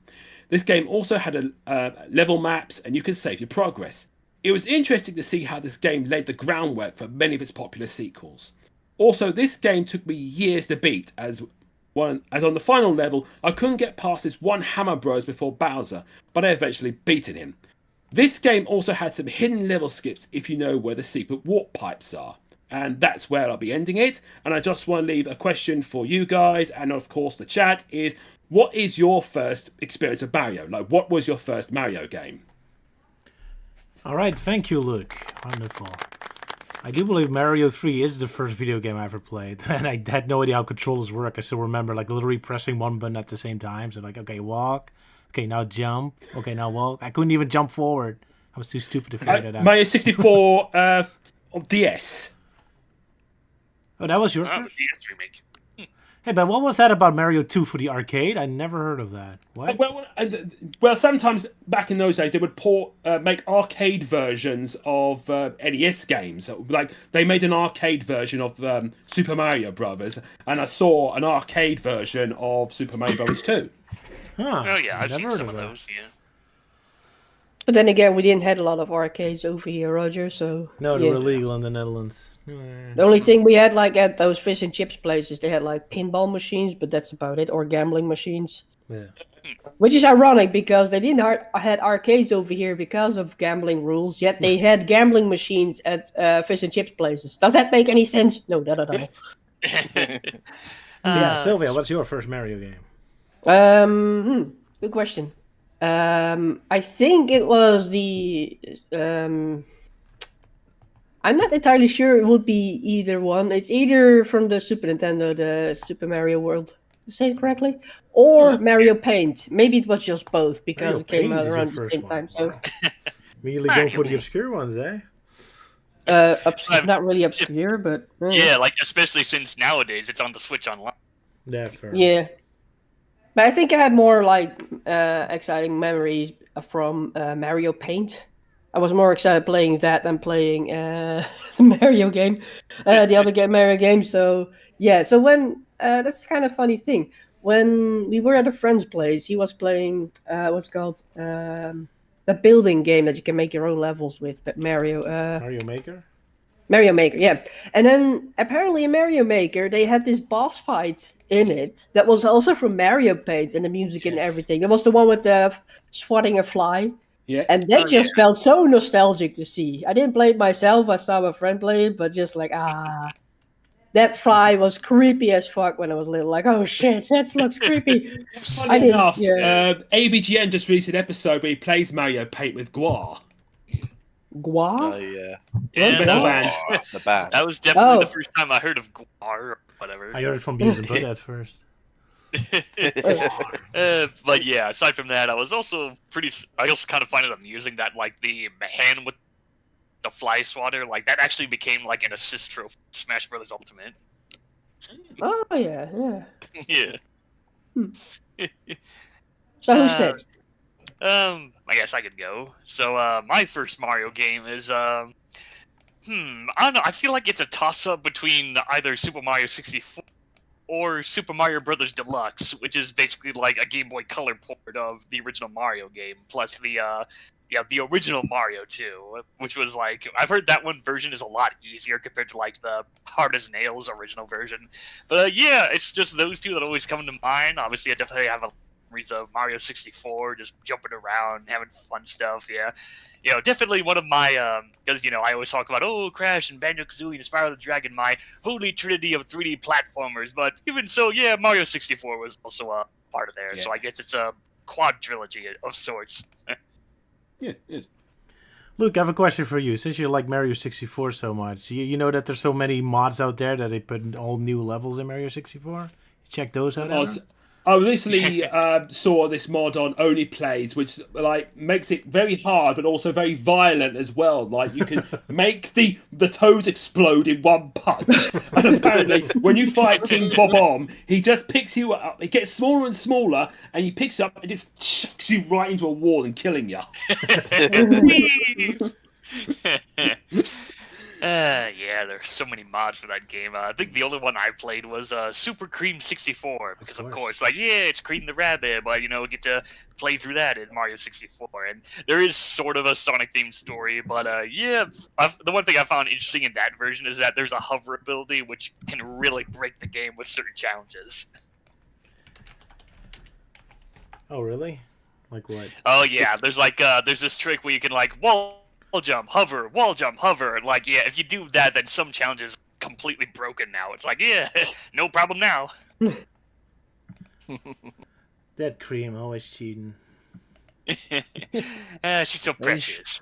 She is designed to be easy mode for any game she's in. Yeah. Even Crossworlds? Yes. No. I don't know how balanced she's going to be in Crossworlds. She's not a speed type character, which, according to the meta of Crash Team Racing anyway, means she's not viable. Ouch. What if Cream was in was like a mod in Hitman? Oh dear. That's the killer, you mean? Then you just walk up to all your targets and tell them to apologize. And if you don't, you get assassinated. Yay. Yeah, assassinated by, I don't know, the Omochao gun that just shoots out cheese constantly.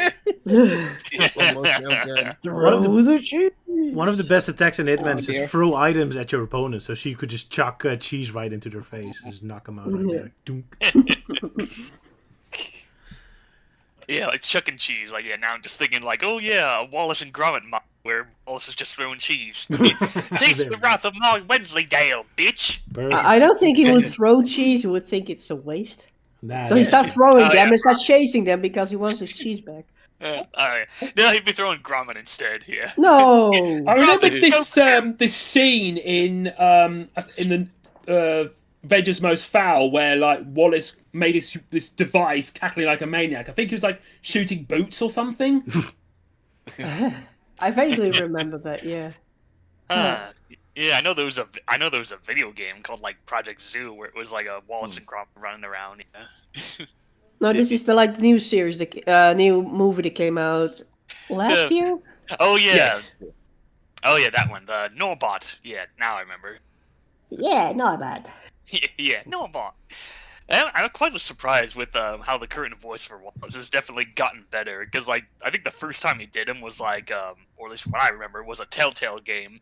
And I remember someone said, oh, it sounds like Wallace has a cold. And I'm like, yeah, it does sound like that. But, yeah, nowadays he's definitely gotten better with perfecting the voice. Hmm. I also So, recently... Sorry, go Sorry, on. I was just going to say briefly that I think one of the reasons why I like One Piece so much because it has similarities to Mario, where like you have these magical, impossible worlds where anything can happen, like flying ships and dragons and magic and talking trees and cakes and that. Yeah, I guess Japanese people like that because you got Ghibli and also have those magical moments. Well, not all of Yeah. the movies, but yeah. Oh, yeah, Studio Ghibli, yeah. Very whimsical.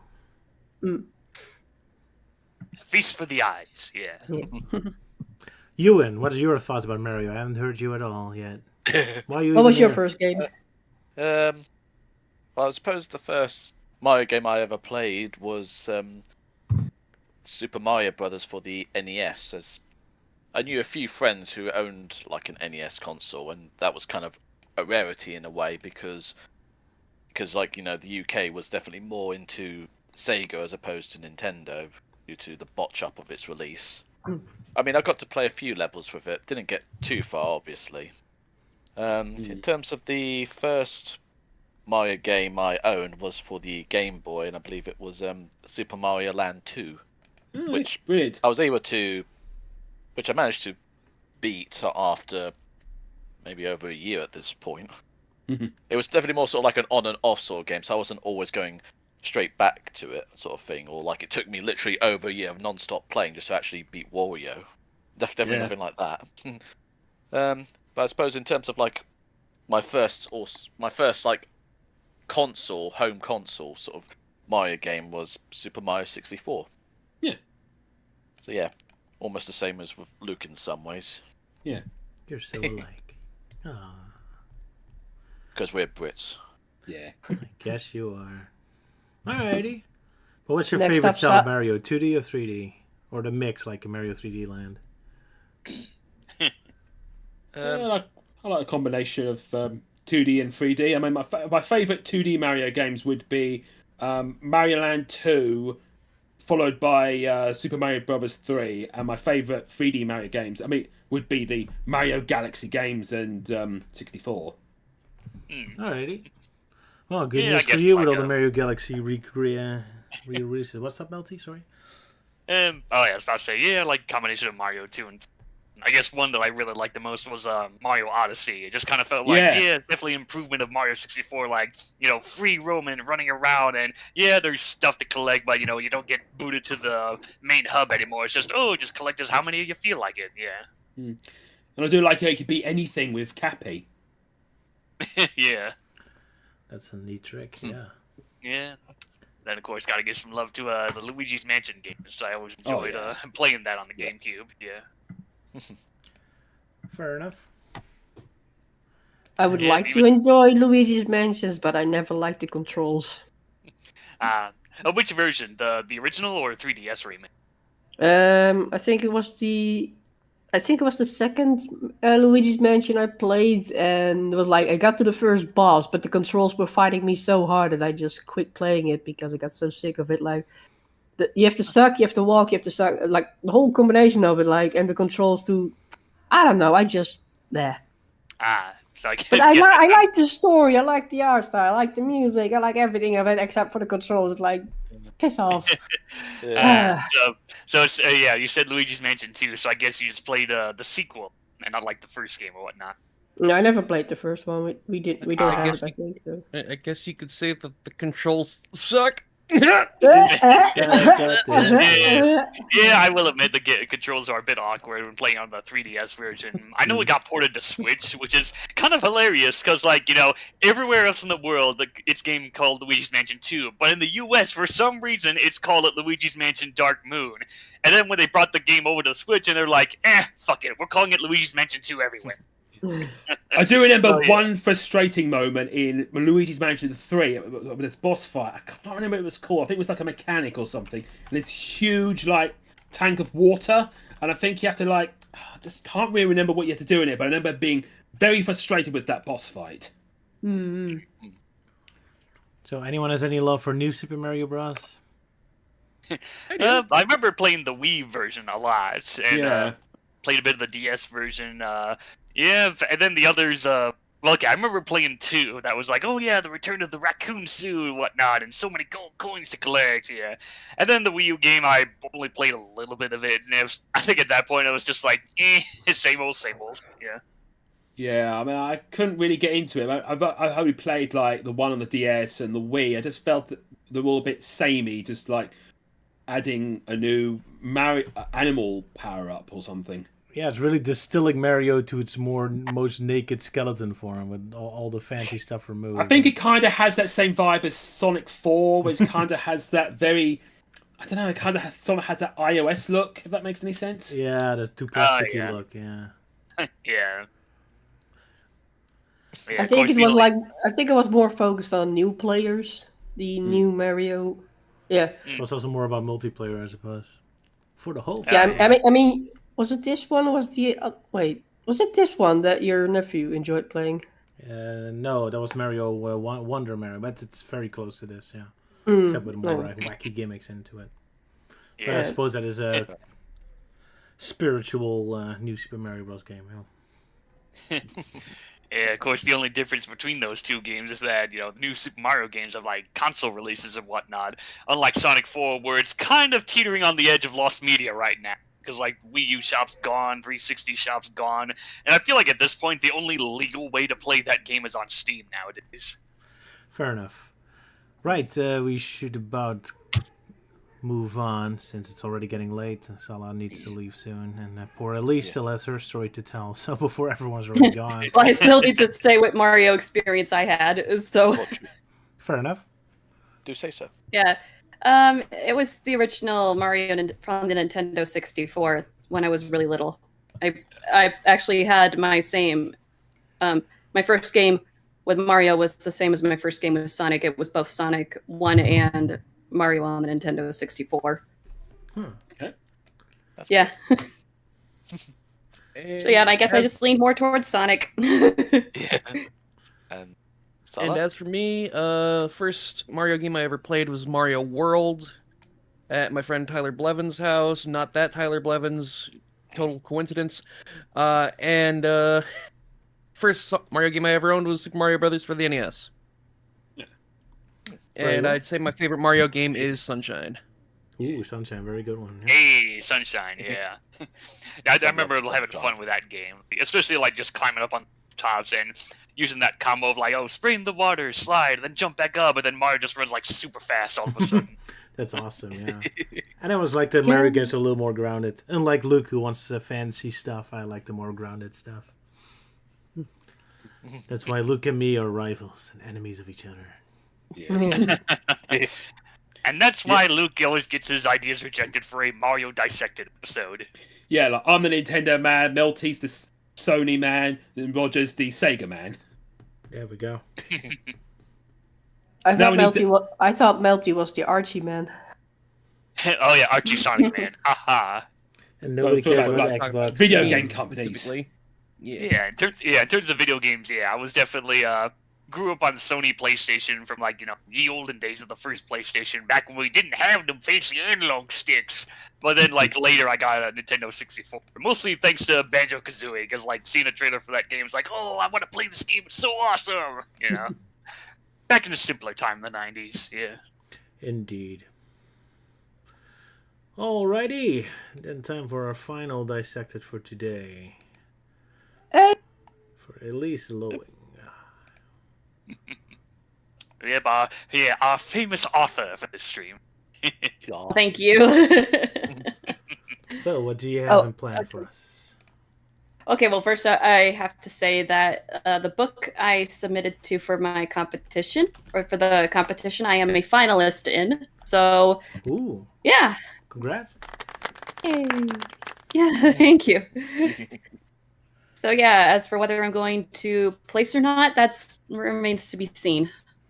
But, yeah, Exciting. I at least got a finalist for that book. So, yay. Oh, that's good news. It's appreciated then. Yeah. Okay, and I wanted to talk a bit about my Sonic Legacy story because I just wanted to get it out there. But before I begin, I just need to say, Euan, thank you so very much for all your help that you've done in helping me editing this story. The story, I truly appreciate all that you've done. I try my best. Mm-hmm. But it's but Yeah. seriously, I sometimes feel with you, and when he says like I try my best, but then he does even more than just doing his best. So it's like he's doing his best to the best to the best, to the point it gets a lot for himself. That is so. okay. But yeah. Let's say Oh. Euan takes giving 110% to another level. Oh yes. And make it double. Yeah. And I do that while basically crawling on the floor. Well, everyone is doing the dinosaur anyway. At least go Yes. for it. Okay. This first part is going to be spoiler free, so I'm just going to give a basic rundown of like the lore and the concepts and stuff that I came up with while working on this series. That's just typical background information that doesn't really spoil anything, but it just sets up the parameters of the world. And then the second half is going to involve spoilers. So if you don't like spoilers, you're free to leave. Or if you don't mind spoilers or you need a little bit more convincing, then feel free to stick around. All right. Okie dokie. Yeah. Okay, All so right. for the premise of this series, I'm reading off of a script. By the way, I tend to read very fast and I tend to get out of breath. So feel free to jump in if I run out of breath and you guys want to fill the space for a bit. Yeah. Or we'll just tell you to breathe. Yeah. Okay, here we go. Okay, Sonic Legacy is a fanfiction series that seeks to retell the Sonic games starting from Sonic Adventure. We have the characters we all know and love, as well as new additions to the cast, such as humans with powers called Mystics. Characters old and new will team up to defeat evils that are familiar and unfamiliar. And I'm starting off with the first few that I have in mind. They're divided up into sagas, and I will go through which each saga is in the spoiler territory, but... Okay, so the first story is Rise of Chaos. Sonic the Hedgehog joins forces with old and new friends to put a stop to Dr. Eggman's scheme before an ancient monster of the past destroys everything. These are just brief pitches. The second one, Darkness into Light. So Sonic the Hedgehog is arrested for a crime he did not commit. Before he knows it, he and his friends find themselves thrust into a mystery shrouded in darkness, hatred, and revenge. Can our heroes restore the light before it's too late? Story number 3, Collision of Worlds. The Chaos Dimension is starting to collapse, and it's up to Sonic and his friends to restore its balance. To do this, they must travel across dimensions to mend the rift on both sides. Can they stop it before it's too late? And what waits for them in the dimension beyond? Then, story number 4, Shadow the Hedgehog.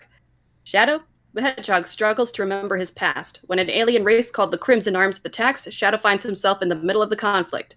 On his journey, he will discover things about his past he never knew existed, and a miracle. Can they Story stop it number before 5. it's too late? Can they stop Oh, it yeah. before it's too late? Sorry, what did you say? Nah, sorry, I'm joking. I noticed you keep ending a lot of the seconds with the same phrase. Can they stop it before Yeah. it's too late? Can we stop him? Yeah, sorry, you keep glitching out on my end, so if I go, sorry, what was that? That means I didn't hear you. Oh, sorry. Yeah, it's okay. Number 5, Princess of the Dawn. Sonic and his friends, old and new, team up with the Princess of Soliana to stop a powerful and deadly force. The past, present, and future come together in a battle that will determine the fate of their world. Will the sun rise into the dawn of light? Will the sun rise into the light of dawn, or set into the darkness of oblivion?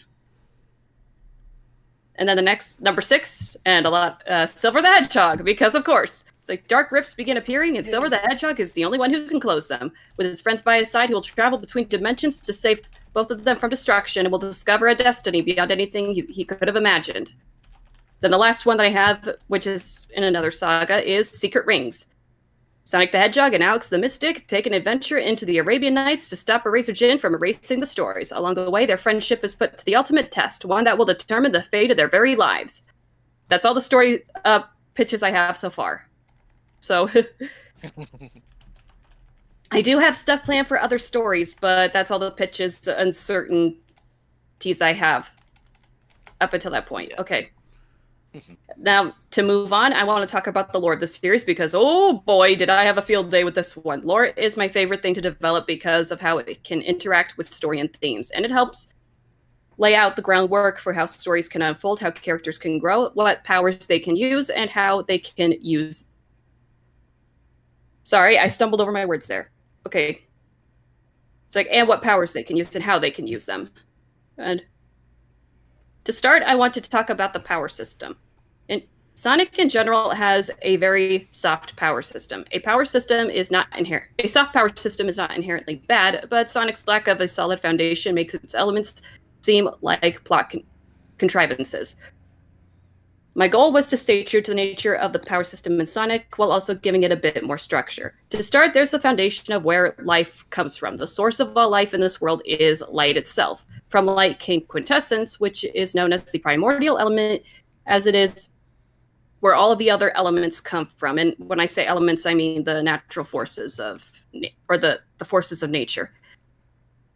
It is also known as the light of the gods. From quintessence comes essence. Note that all of these are spelled with capital letters, which is what differentiates them from common words. Essence itself is the spiritual energy that resides in all living beings and exists in the elemental forces of nature: fire, water, earth, air, and shadow. And I mean the element shadow, not the character. Yes, in the Sonic universe, there are 5 elements of nature, technically six if you count quintessence. To clarify, shadow and darkness are 2 different things. Darkness is a force of evil, while shadow is a byproduct of light. Like how shadows are created when light shines on a solid object. In the Sonic universe, before darkness began encroaching on the world, a shadow existed alongside the other elements. All right. So, okay, with that brief explanation, we move on to quintessence itself. Well, every living thing has essence. Only a few beings have quintessence as well. So, while essence can be used by anyone, including evil deities like Mephiles, for example, quintessence is solely used by mortals, specifically those who can use energy. Energy is a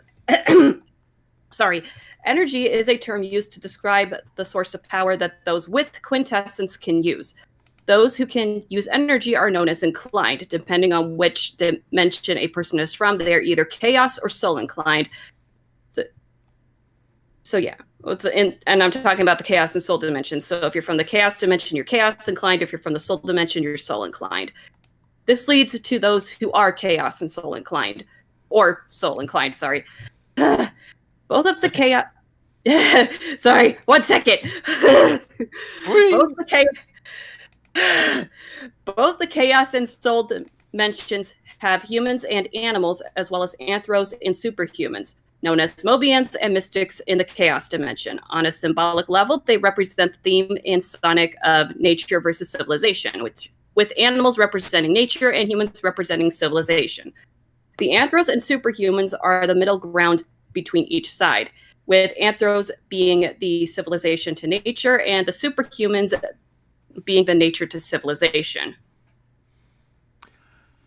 It's like energy itself comes from the elemental forces of nature and manifests in different ways based on what is connected to the element. Okay, I need to catch my breath. You guys can chat about it a little bit if you want. I think you maybe need a bit more commas in your sentencing. Yeah, that's what you call run-on sentences. Yeah, just a few bits that I know. You like there are several elements like fire, blah blah. Well, not even like you say like, there are certain elements fire, blah blah blah. You need some pauses in between because I'm trying to keep up, but I'm like information overload. So You're an author. You need to talk like an author. There are 3 powers. There is the power. Yeah, remember fire. Yeah, pause and breaks. Pause and breaks. Yeah.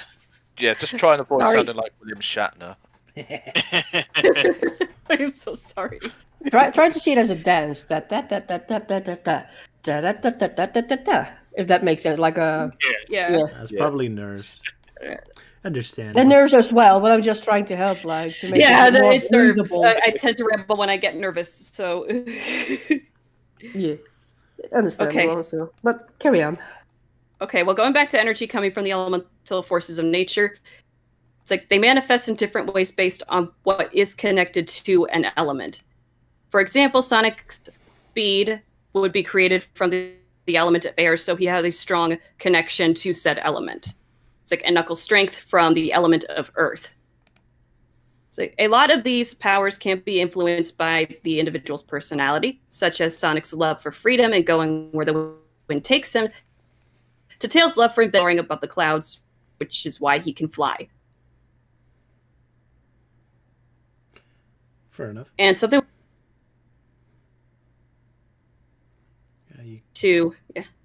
it is possible for some beings to have a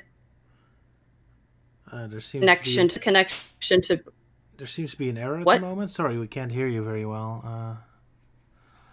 Can you talk again? Okay, can you hear me now? Yeah, I hear you. All right. Yeah, it's just a bit Okay. of a Lag. flaky sort of signal. Yeah, sorry. Okay, yeah, as I said, it is possible for inclined beings to be connected to more than one element. However, the number of elements one is connected to doesn't measure their overall power and skill. It's what they can do with what elements they are connected to. Mm-hmm. Like, as for how energy manifests, it is done in ways that are best described as internal and external. And to explain this, we're going to be looking at the Chaos Dimension inhabitants. Okay, so starting with Mobians, their chaos energy is internal, and in other words, their powers manifest either naturally through physical or sensory abilities, such as Sonic's speed being a physical ability, while Rouge's blind sight or being able to see in dark places would be a sensory ability. Typically, Mobians have both a physical and sensory ability, but one tends to be more predominant than the other. An example being Amy, who has the physical ability of speed, though she is not as fast as Sonic or Knuckles. Her primary ability is clairvoyance, a sensory ability. While Mobian's powers are created by elemental forces, it's like such as Shadow having lightning abilities, they are unable to project their abilities away from themselves without either the Chaos Emeralds or a Mystic's Force Jewel. Okay. Yeah. Mm-hmm. So, Yes. okay, Mystic's energy. Sorry. My God. Yeah, Mystic's energy, on the other hand, is external. It manifests in two ways. A power that they can control, which is generally the same power that they get their name from, i.e. Alex of the Aurora, because she uses the Aurora. Hmm. And the Force Jewels they create. They create Force Jewels to project their energy outwards and to channel it to perform specific tasks. So while their powers are technically innate, the way they channel them is what makes them external. Theoretically, Mystics can make Force Jewels to do infinite kinds of tasks, such as healing or enhancing their physical traits, but the ability of force jewels depends on the person using them. I need to catch my breath, so if you guys want to talk a little bit, go ahead. No worries. But yeah. All right, just yeah, to be clear, basically- Sala has just left because he had plans today. So I don't think Sala's able to hear us, but we'll say it anyway. Thank you, Sala, for being part of this Dissected Alive for 100 episodes. So yeah, the same goes for everyone else, but we'll move to that to the end. But yeah, just a special shout out for Sala because he just left. So Yes. yeah, Who just departed from this world. jeez, Yeah. God. That's a big guy. No, bad, you went bad. Departed his world into the other world where he going today. Yeah, Sala's out of this world, What? man. He's transcended into the world of Sonic Unleashed. Yeah. Yeah, that's It's where you went. too heavy. That's where you went to. With But the yeah. Shadow Realm. Poor Sala. But yeah, carry on. When you're ready. Okay. If you guys, I was just wondering if you guys wanted to say anything before I continued. I'm just gonna say that you sound better now. More pauses and such. So you're doing better now. So Someone asked something. Yeah, as I said. Someone asked something in the chat about the elements. Based on what did you pick them? Are they based on the Chaos Emeralds, or more specifically on Greek alchemy or the Chinese Taoism, or just? Oh yeah. Oh, I was actually just about to get to that partially. They're actually more based on the Greek elements. Right. You know, the classic water, fire, earth, air. I just added shadow, and quintessence is among those, like in alchemy. From what I did do some research into like elements across the various cultures and also alchemy. So, yeah, it is based on several things like that. All right. Yeah. All right. Then, carry on. Okay. Okay, I got my breath back, so here we go. As for the force jewels, there are 7 kinds of force jewels that mystics can create, and each correspond to a color that matches one of the 7 chaos emeralds. So, yes, they have some of their basis on the chaos emeralds. I did have a sheet on my DeviantArt account that shows like what different kinds of force jewels there are, but I'm also going to list them out here. Here's the brief overview of what each one from most common to least common. Okay, the first one is, and actually I got this idea from Hunter x Hunter with its power system. So if a lot of you sound familiar and you have read Hunter x Hunter, then yeah, that's where I got the inspiration from. All right. Okay. Yeah, so the first one is enhancement, and its color is blue. It's like, as the name suggests, it enhances a mystic's ability, usually their physical abilities or the abilities of other force jewels that they have on them. The second one is restoration, and its color is white. It's like, allows mystics to heal and restore themselves or others when combined with other force jewels. Right. And then the third one is manipulation, and its color is teal, and it allows mystics to use their elemental powers. The next one is conjuration, and its color is green. It allows mystics to summon items made of energy. It's like, typically, it's their weapons. When dormant, they take on a simple form like a ring or a necklace or bracelet. It's like, they transform when summoned. And then the next one is emission, as in to admit something, like send something out. Like, energy for one thing. And its color is red. It's like, it allows mystics to project their energy away from themselves, primarily used in combination with other force jewels like restoration and manipulation. The next one is transmutation, and its color is yellow. It allows mystics to transmute and store inanimate objects. The last one is specialization, and its color is purple.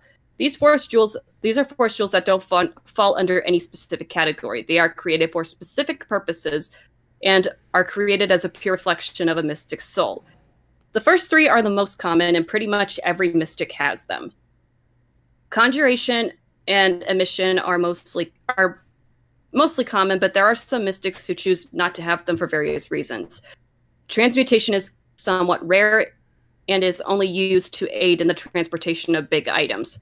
So, say, for example, if they needed to carry the Master Emerald around, it's like they would make a transmutation force jewel to store it in. And specialization is rare because it takes a lot longer to make than other force jewels because it requires a specific purpose. Thus, it takes more energy and time to make.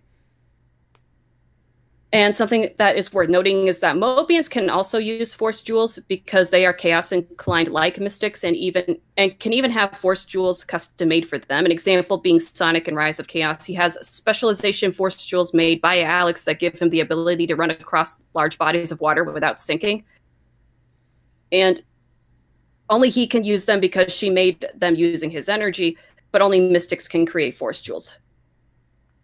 And so what do you guys think about force jewels? I need to catch my breath. I'm kind of wondering, how do you come up with these ideas? Like, is it based on limiting the character's powers to make stories more easy? Because I'm kind of surprised you just have all this much lore without it immediately being put into like a context. Yeah. Because you're writing stories in the complete opposite way as I would, so I'm kind of like, oh. Yeah, it's a little too much to take in, but yeah. I'm sorry. Yeah, I just noticed Rhino just left a comment like, "Oh, I can't believe that she ripped the force jewels out of Imaginary World." Yeah, that's what I did. Sorry. Well, I felt like Sonic Shuffle was obscure enough that... And also the force jewels don't really come back. Yeah, force jewels don't really come back in any other context, and so I just thought, hey, this would be a good thing. This would be a great thing to use. But also because, the reason I came up with force jewels in the first place is because I didn't want to make mystics overpowered. And so, originally they were kind of similar to how Mobians would use their abilities, but then it just kind of became undefined. Yeah, and so that's why I was kind of thinking of like all this lore is just kind of like with Superman with his kryptonite or something. Like, okay, we need something of a limiter or some sort of rules, so the characters can't just do whatever they want. Yeah. So it's making mention about it's like saying, what stops someone from just making a ton of them and then sell them, or having them seemingly limitless powers available? Having limitless powers available. Well. Okay, give me one moment. Sorry if I'm put on the spot like that. I gotta like figure out my sentences. Like, well, since they're made of force jewels are made of energy, so it's like you can't exactly sell them. They kind of have to always be on the person of an inclined being. So yeah, so you can't sell them. That's because obviously you need to have like the other person in question that you're giving the jewel to actually make it work. Yeah. So you can't simply just make a ton of jewels willy-nilly and then just give it to someone and then expecting it just to automatically work. They obviously need to have said person to be there just to actually create. Yeah, the one jewels, or there are some jewels where it can do that, such as like enhancement and restoration. Those are kind of universal where they can... it's like they can affect anyone who's inclined, or they can help anyone who's inclined. Like in Rise of Chaos, Alex, after she drags Sonic out of the ocean before like saving him from drowning, she does give him her restoration force jewel to help him heal. So for a brief moment.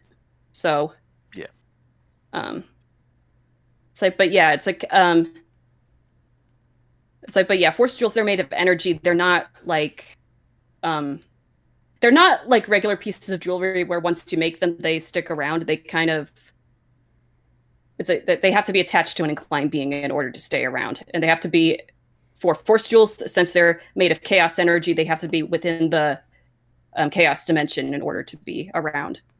Mm-hmm. All right. Smart idea to keep them a little in check. Yeah. So, but yeah, and also, as I said, specialization force jewels, they take a lot more time and energy to make, so they are not as common as other force jewels. And also, they have to be made for a specific task. So, yeah. So, And that's why I gave them the color purple, because purple seems to I'd say there's just something like kind of mysterious about that color. True. So it is one of them colors usually associated with magic and stuff. Yeah, and the galaxy and space. Yeah, like I tried to correspond to each force jewel color with the color of the Chaos Emeralds and the ones that made sense. Sure. Mm-hmm. Sounds good. Yeah. Okay. And then moving on, I'm talking about the Chaos Dimension itself, where it's in the Chaos Dimension, all Mobians are Chaos inclined, and they make up roughly a third of the Earth's overall population. While Mystics, they make up a smaller portion of the human population, which is about a third of said population. Right. Okay. Yeah. And to talk about the Chaos Emeralds, their origins remain unchanged, as they were created by the gods of the Sonic universe, as well as the Master Emerald, for the sake of bringing stability to the world, and certain individuals can use them to perform things like Chaos Control and Go Super. But in Legacy, I did put down a bit more specific requirements as to how one can go about using the Chaos Emeralds, and even more so the Master Emerald. Sure. Yeah, so the emeralds, they are essentially made of pure quintessence. And so they are meant, huh? Yeah, go ahead. Huh? I thought Euan was going to say something. No, not yet. Okay. And they are what keep the stability of the Chaos Dimension, and can be used by those who are Chaos inclined to Go Super. But they also said individuals, they need to be strong of heart and strong of will to do so. While people like Eggman and Tails have found ways to harness the power of the emeralds to power their machinery, it is a very tricky and dangerous endeavor, so it's ill-advised to do so, to say the least, unless one really knows what they're doing. It's like, and even then, it is a big risk. Yeah. Okay, For the Master Emerald, its primary function is to keep the Chaos Emerald's power in check. Hence, like, it's very specific about which individuals can use it. It's like these individuals, they are known as controllers. It's like a controller can use the Master Emerald to activate or deactivate the power of the Chaos Emeralds, and has a strong connection, and they have a strong connection to the Master Emerald, as they are able to sense its presence at all times. So, and when the emerald is shattered, they can sense its shards, and when they find them, they can repair it. Typically, a controller has to accept this role, but if there is no other around to fulfill said duties, or mentioned duties above, another will be chosen for a time until either they accept the role themselves, or if the previous controller returns. The requirement to be a controller is being strong of heart, strong of will, and pure of intention. So there's a third step in this one. And now I mentioned individuals need to have strong hearts and strong wills to use the emeralds. So let's talk about hearts in the Sonic universe. Say hello to the Kingdom Hearts inspiration. Yeah, so this is where Kingdom Hearts comes in. It's like hearts, when used in the context of energy. Oh, sorry. It's like they are mostly related, connected to the soul rather than the actual organ. So, those who possess hearts live in the worlds like the Chaos and Soul Dimension. Those who lack hearts, such as Mephiles and Dark Gaia, it's like they live in places elsewhere. They're called the Nether Worlds, but I'll explain that later. And also, if those who possess hearts and are Chaos inclined, they can use quintessence, whereas those who lack hearts, they cannot use quintessence. They can only steal the essence of others for temporary use. Mm-hmm. And so,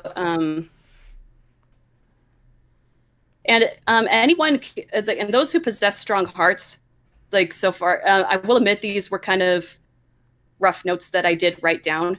So, a person possesses a deep sense of purpose, bonds, and emotion. So examples include Sonic, who is committed to his philosophy of freedom and going where the wind takes him, while also having a strong sense of justice and what is good. Another would be Alex, who has a deep devotion to her friends and a desire to protect others. Those who are evil can also have strong hearts, albeit their hearts are corrupted as a result of the darkness they let consume them. They may be committed to a purpose, but a harmful one, such as a desire to dominate. So, yeah, strong hearts can go both ways. A strong will is having the fortitude and spirit to pursue one's goals and unwavering conviction in their beliefs. So they don't just believe in what they are doing, they strive for their beliefs. While those with strong hearts and strong wills can be either aligned with good or evil, or light and darkness. Like those who are aligned with light when using the Chaos Emeralds, I will say they do have a bit of an edge over those who are aligned with darkness. So because to use the power of light, one must have virtue. They may struggle in a fight, but they don't lose themselves to corrupting power. Instead, they use the power they've been given for the service of either their loved ones or the world, or whatever just cause there is. And one more thing I wanted to talk about with the Chaos Emeralds is the technique that those with strong hearts and strong wills can do besides going super, and that's chaos control. I decided to give more specific rules as to what chaos control actually is. It's in this universe in Legacy, it is a highly advanced technique that only a select few can pull off. It essentially warps the reality of space and time, allowing the user to tap into the chaos energy around them for a brief period of time and flow with it, as it were. An example is Shadow, using a single emerald to stop time. In actuality, Shadow taps into the energy and moves within it, which results in him appearing to have warped from place to place.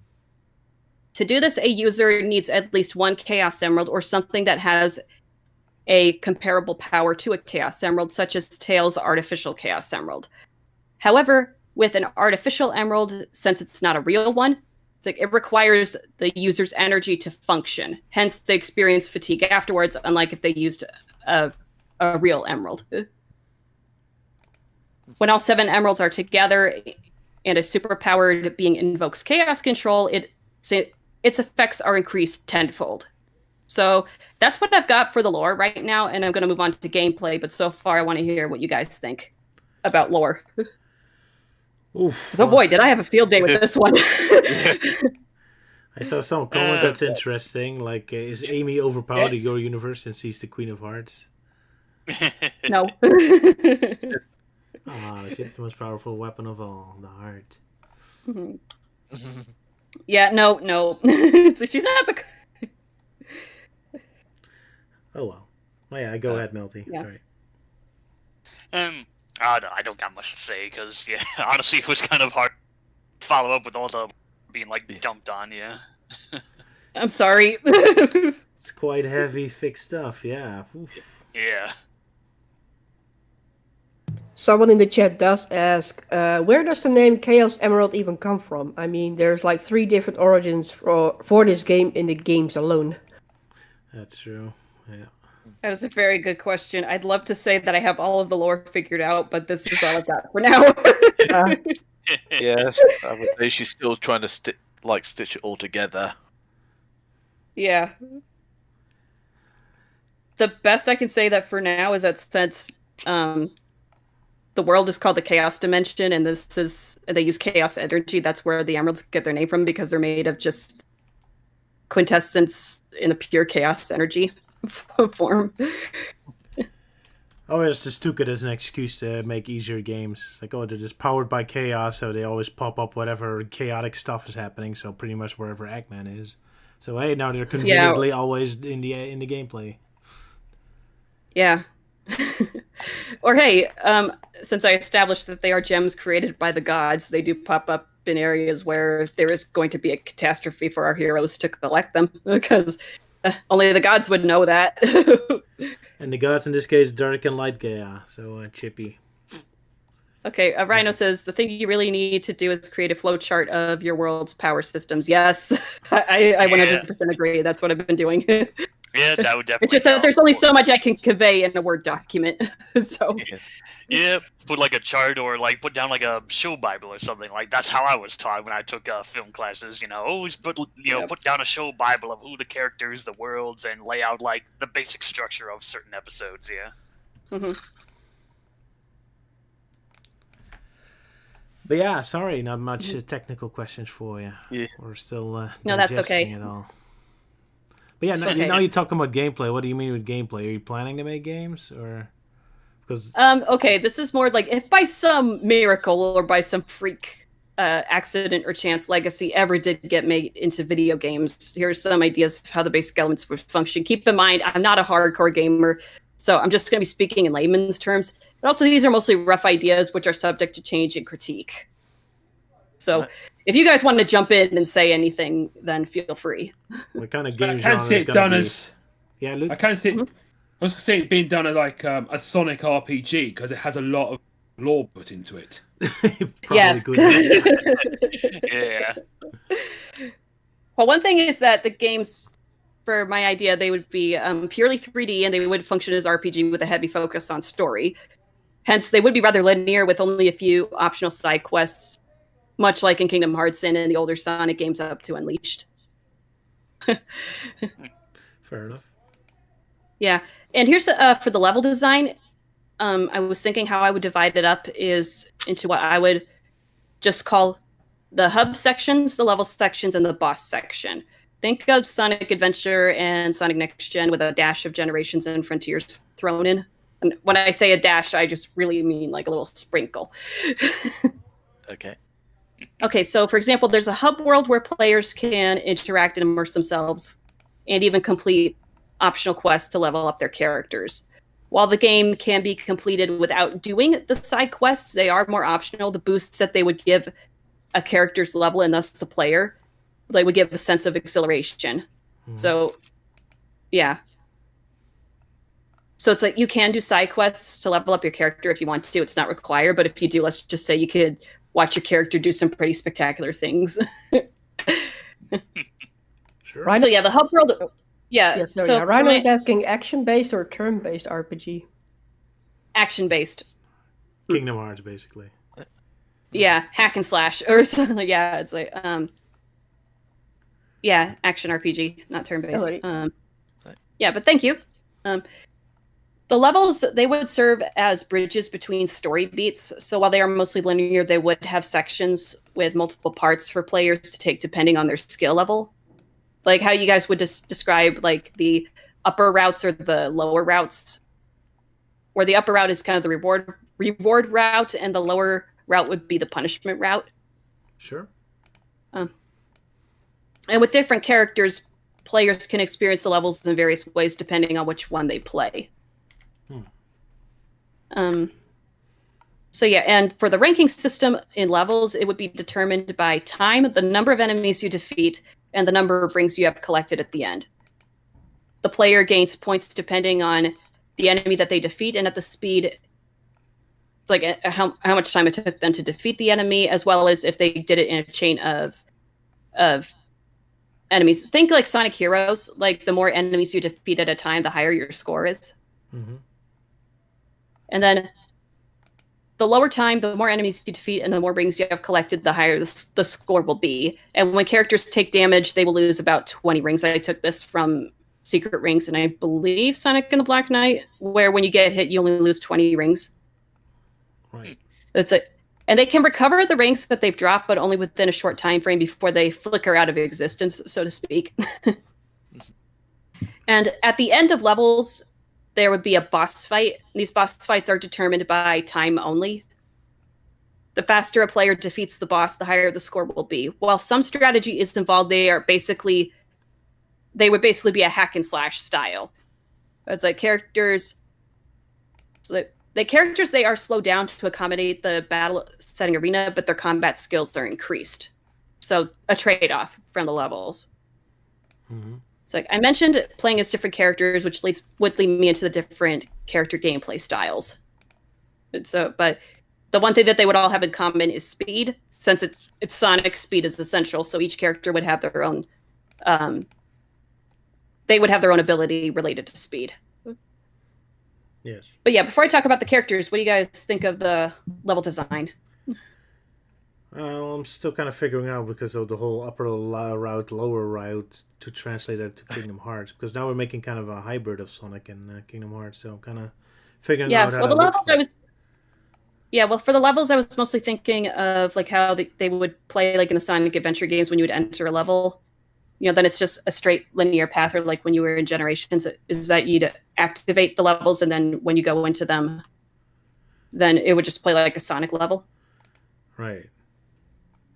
So, but with As I said, combat, I'm not a game professional, so I'm just spitballing ideas right now. Yeah, fair enough. I'm not criticizing. I'm just trying to understand. So, because now there's combat in it, so it starts to resemble more like Werehog levels, I guess.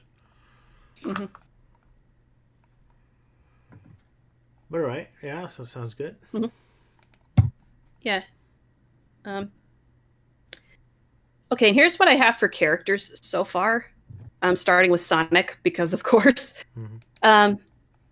Classic. It would be basically classic running through the levels, but Sonic's special skill would be parkour. He's able to run up and down buildings, across walls, and leap from wall to wall like the triangle jump in Sonic Heroes. He does have a signature homing attack, and which he can use on enemies, as well as if there's like a string of enemies to get across gaps, he can use it there as well. And he can also cross large gaps by using the light speed dash when there's a chain of rings. It's like he does have a meter that goes up the more rings, with the more rings that he collects, and when it's full, he can boost and dash across a stage. It's like, and when he does so, he can blow through enemies in the process, and he can do this until the meter runs out. All right. Mm-hmm. And then here's Tails. Like, Tails would have two types. The first one would be the one with his plane and without.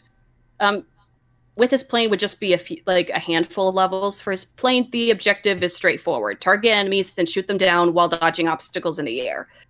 Without his plane, Tails relies on his own flying skills. He can fly long distances across levels while dodging obstacles. And he will have a flight meter that slowly goes down, like the longer he's in the air, and he will have to land on platforms to recharge. He can quickly fill up this meter again by collecting rings or by defeating enemies. His primary attack would be using his tails to strike enemies, similar to Adventure 1, but there's the added flexibility where he's able to do it both on the ground and while flying. Right, yeah. Okay, this gives some flexibility. That's good. Yeah, I tried to give each character a meter of some kind for certain abilities that they would have. For Knuckles, his gameplay would be a little different. It's like, because he won't be as fast as Sonic or the other characters, but his strength would make up for it. He can break down barriers and access paths that would be blocked off to other characters. He can also clear mobs faster and hit multiple enemies at once. And for enemies that have health meters that take multiple hits from other characters, Knuckles would only need about 2 strikes to defeat, and he can break through enemy shields. So he can also climb walls and glide for short distances, and he has an energy meter that goes up when he defeats enemies. It's like, and collects rings, because of course. When it's full, he can pull off a powerful move that allows him to wipe out all enemies at once.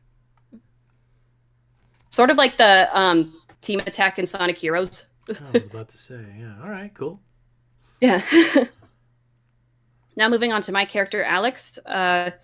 Her gameplay would revolve mostly around speed, acrobatics, and combat. Like Knuckles, she can clear mobs with multiple hits because she uses a sword and she uses mystical powers. And she will have to deal fewer hits to take down enemies with health meters. Like, her combat style would be more hack and slash with some minor homing attack abilities thrown in. That's the best way I can describe it. So she can also grab bars and use them to, like a gymnast, to get to higher places. She can jump long distances. And so she could also put up a shield around herself to mitigate damage for a short period of time. She has an energy meter that goes up when she defeats enemies and collects rings. When it's full, she can also, like Knuckles, unleash a powerful aerial attack, like a Aurora attack that defeats all surrounding enemies. So that's the gameplay styles I have, style ideas that I have, at least for Rise of Chaos characters. All right. Sounds good. Yeah.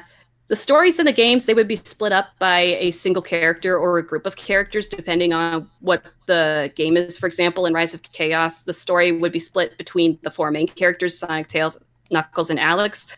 In Darkness into Light, the story would be divided up between the 2 factions, Sonic's team and Shadow's team, much like it was in Sonic Adventure 2.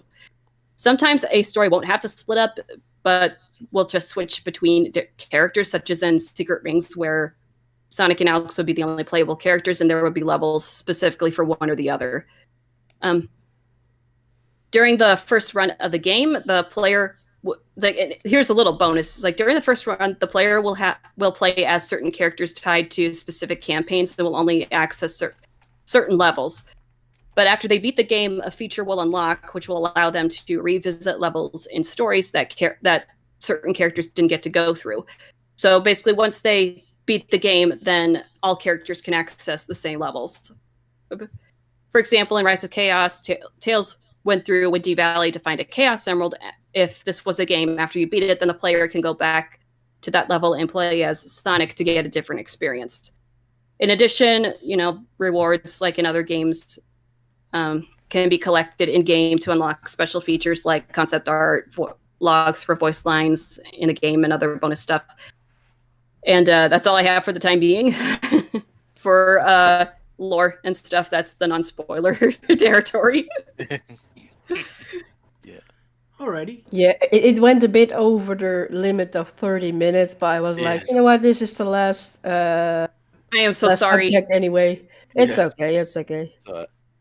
So yeah, it's 50 minutes, so you went over Roger's limit. 50, So oh how my. good? Sorry.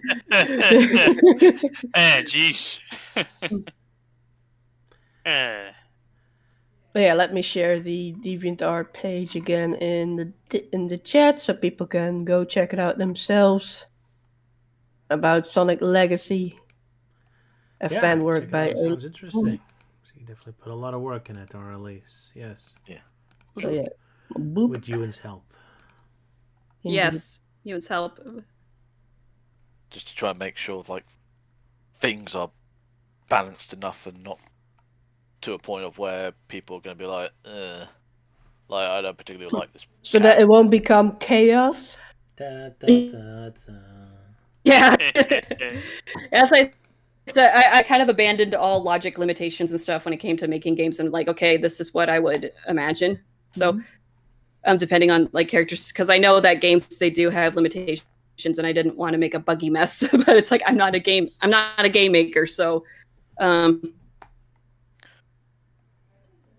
I think there's a program out called RPG Maker, so you maybe could mess around with that program. However, you still need to learn first how to work with that program, but yeah, could help flesh out. Yeah.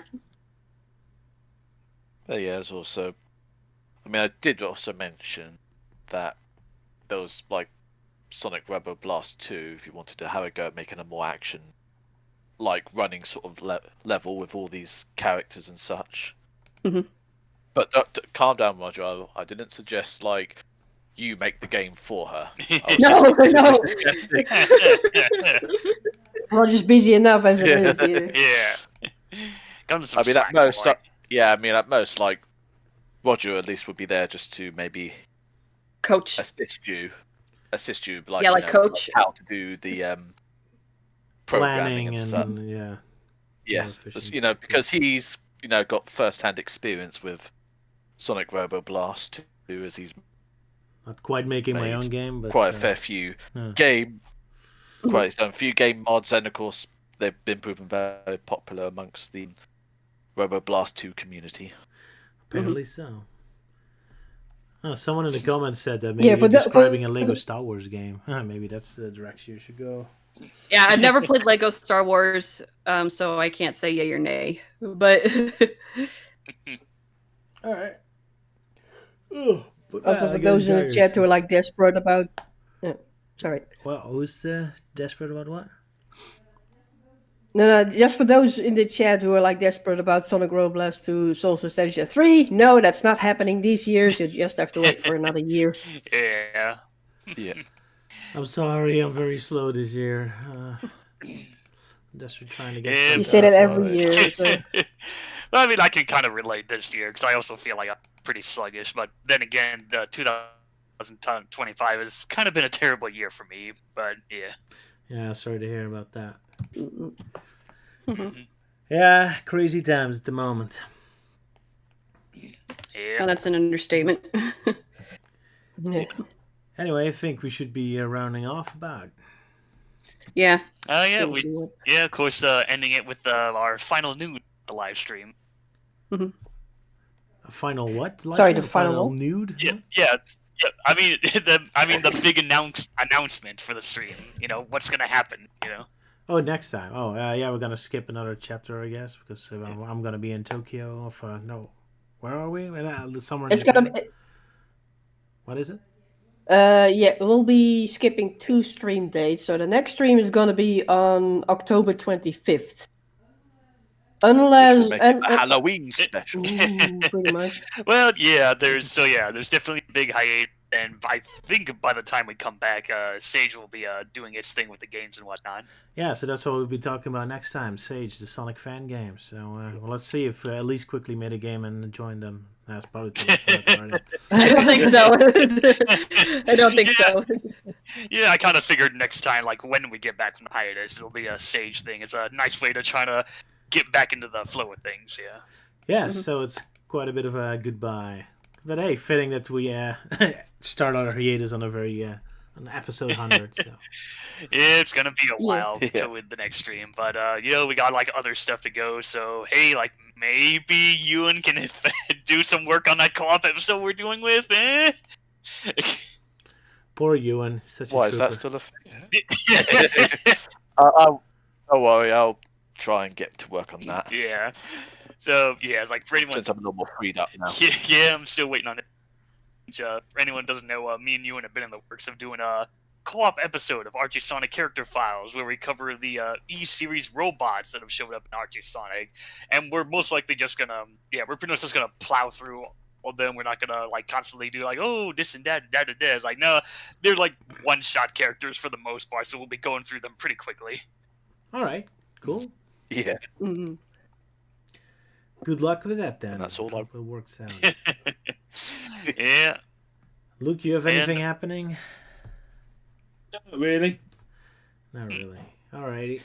He's just gonna slob around and have a few laughs. Yeah.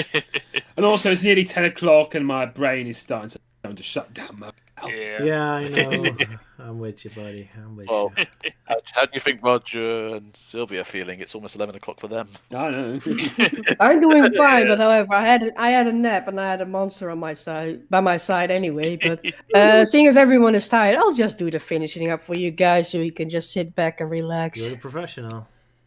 Yeah. I guess so.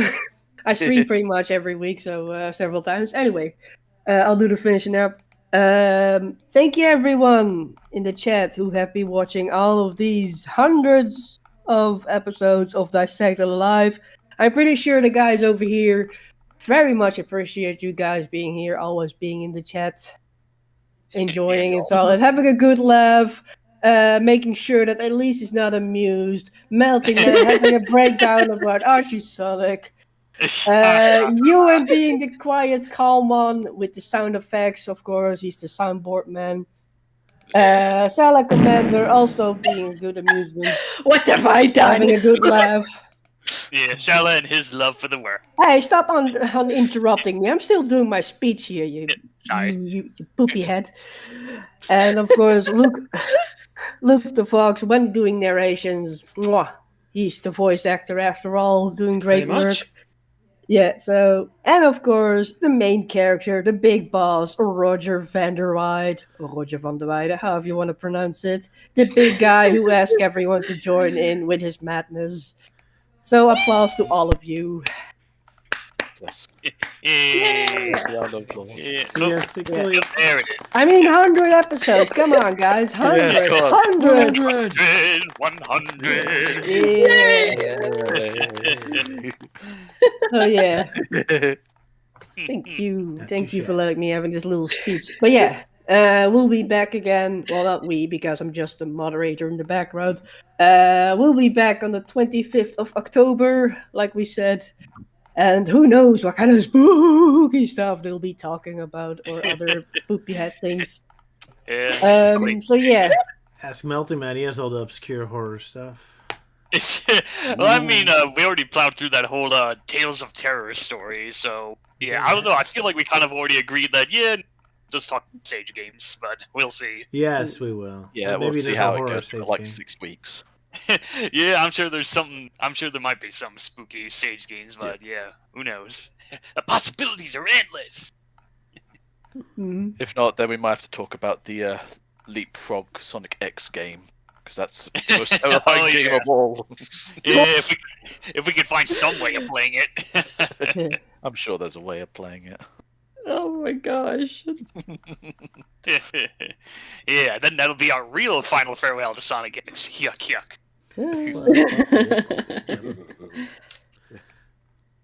Well, goodbye, But everyone. yeah. My brain is Yeah. fried. Bye-bye, everyone. Thank you for watching. And thank you for Yo, having chaps. me. Bye-bye. Bye-bye. See you guys Wait, later. Wait, wait, Oh, hey, bye, Dr. bye. Max. Bye, Didn't expect goodbye, you. goodbye. And a goodbye from Robotnik as well, yeah. Bye. Very well. Especially On to that the bombshell. blue beanie. Ah, yes. And on that bombshell, good night.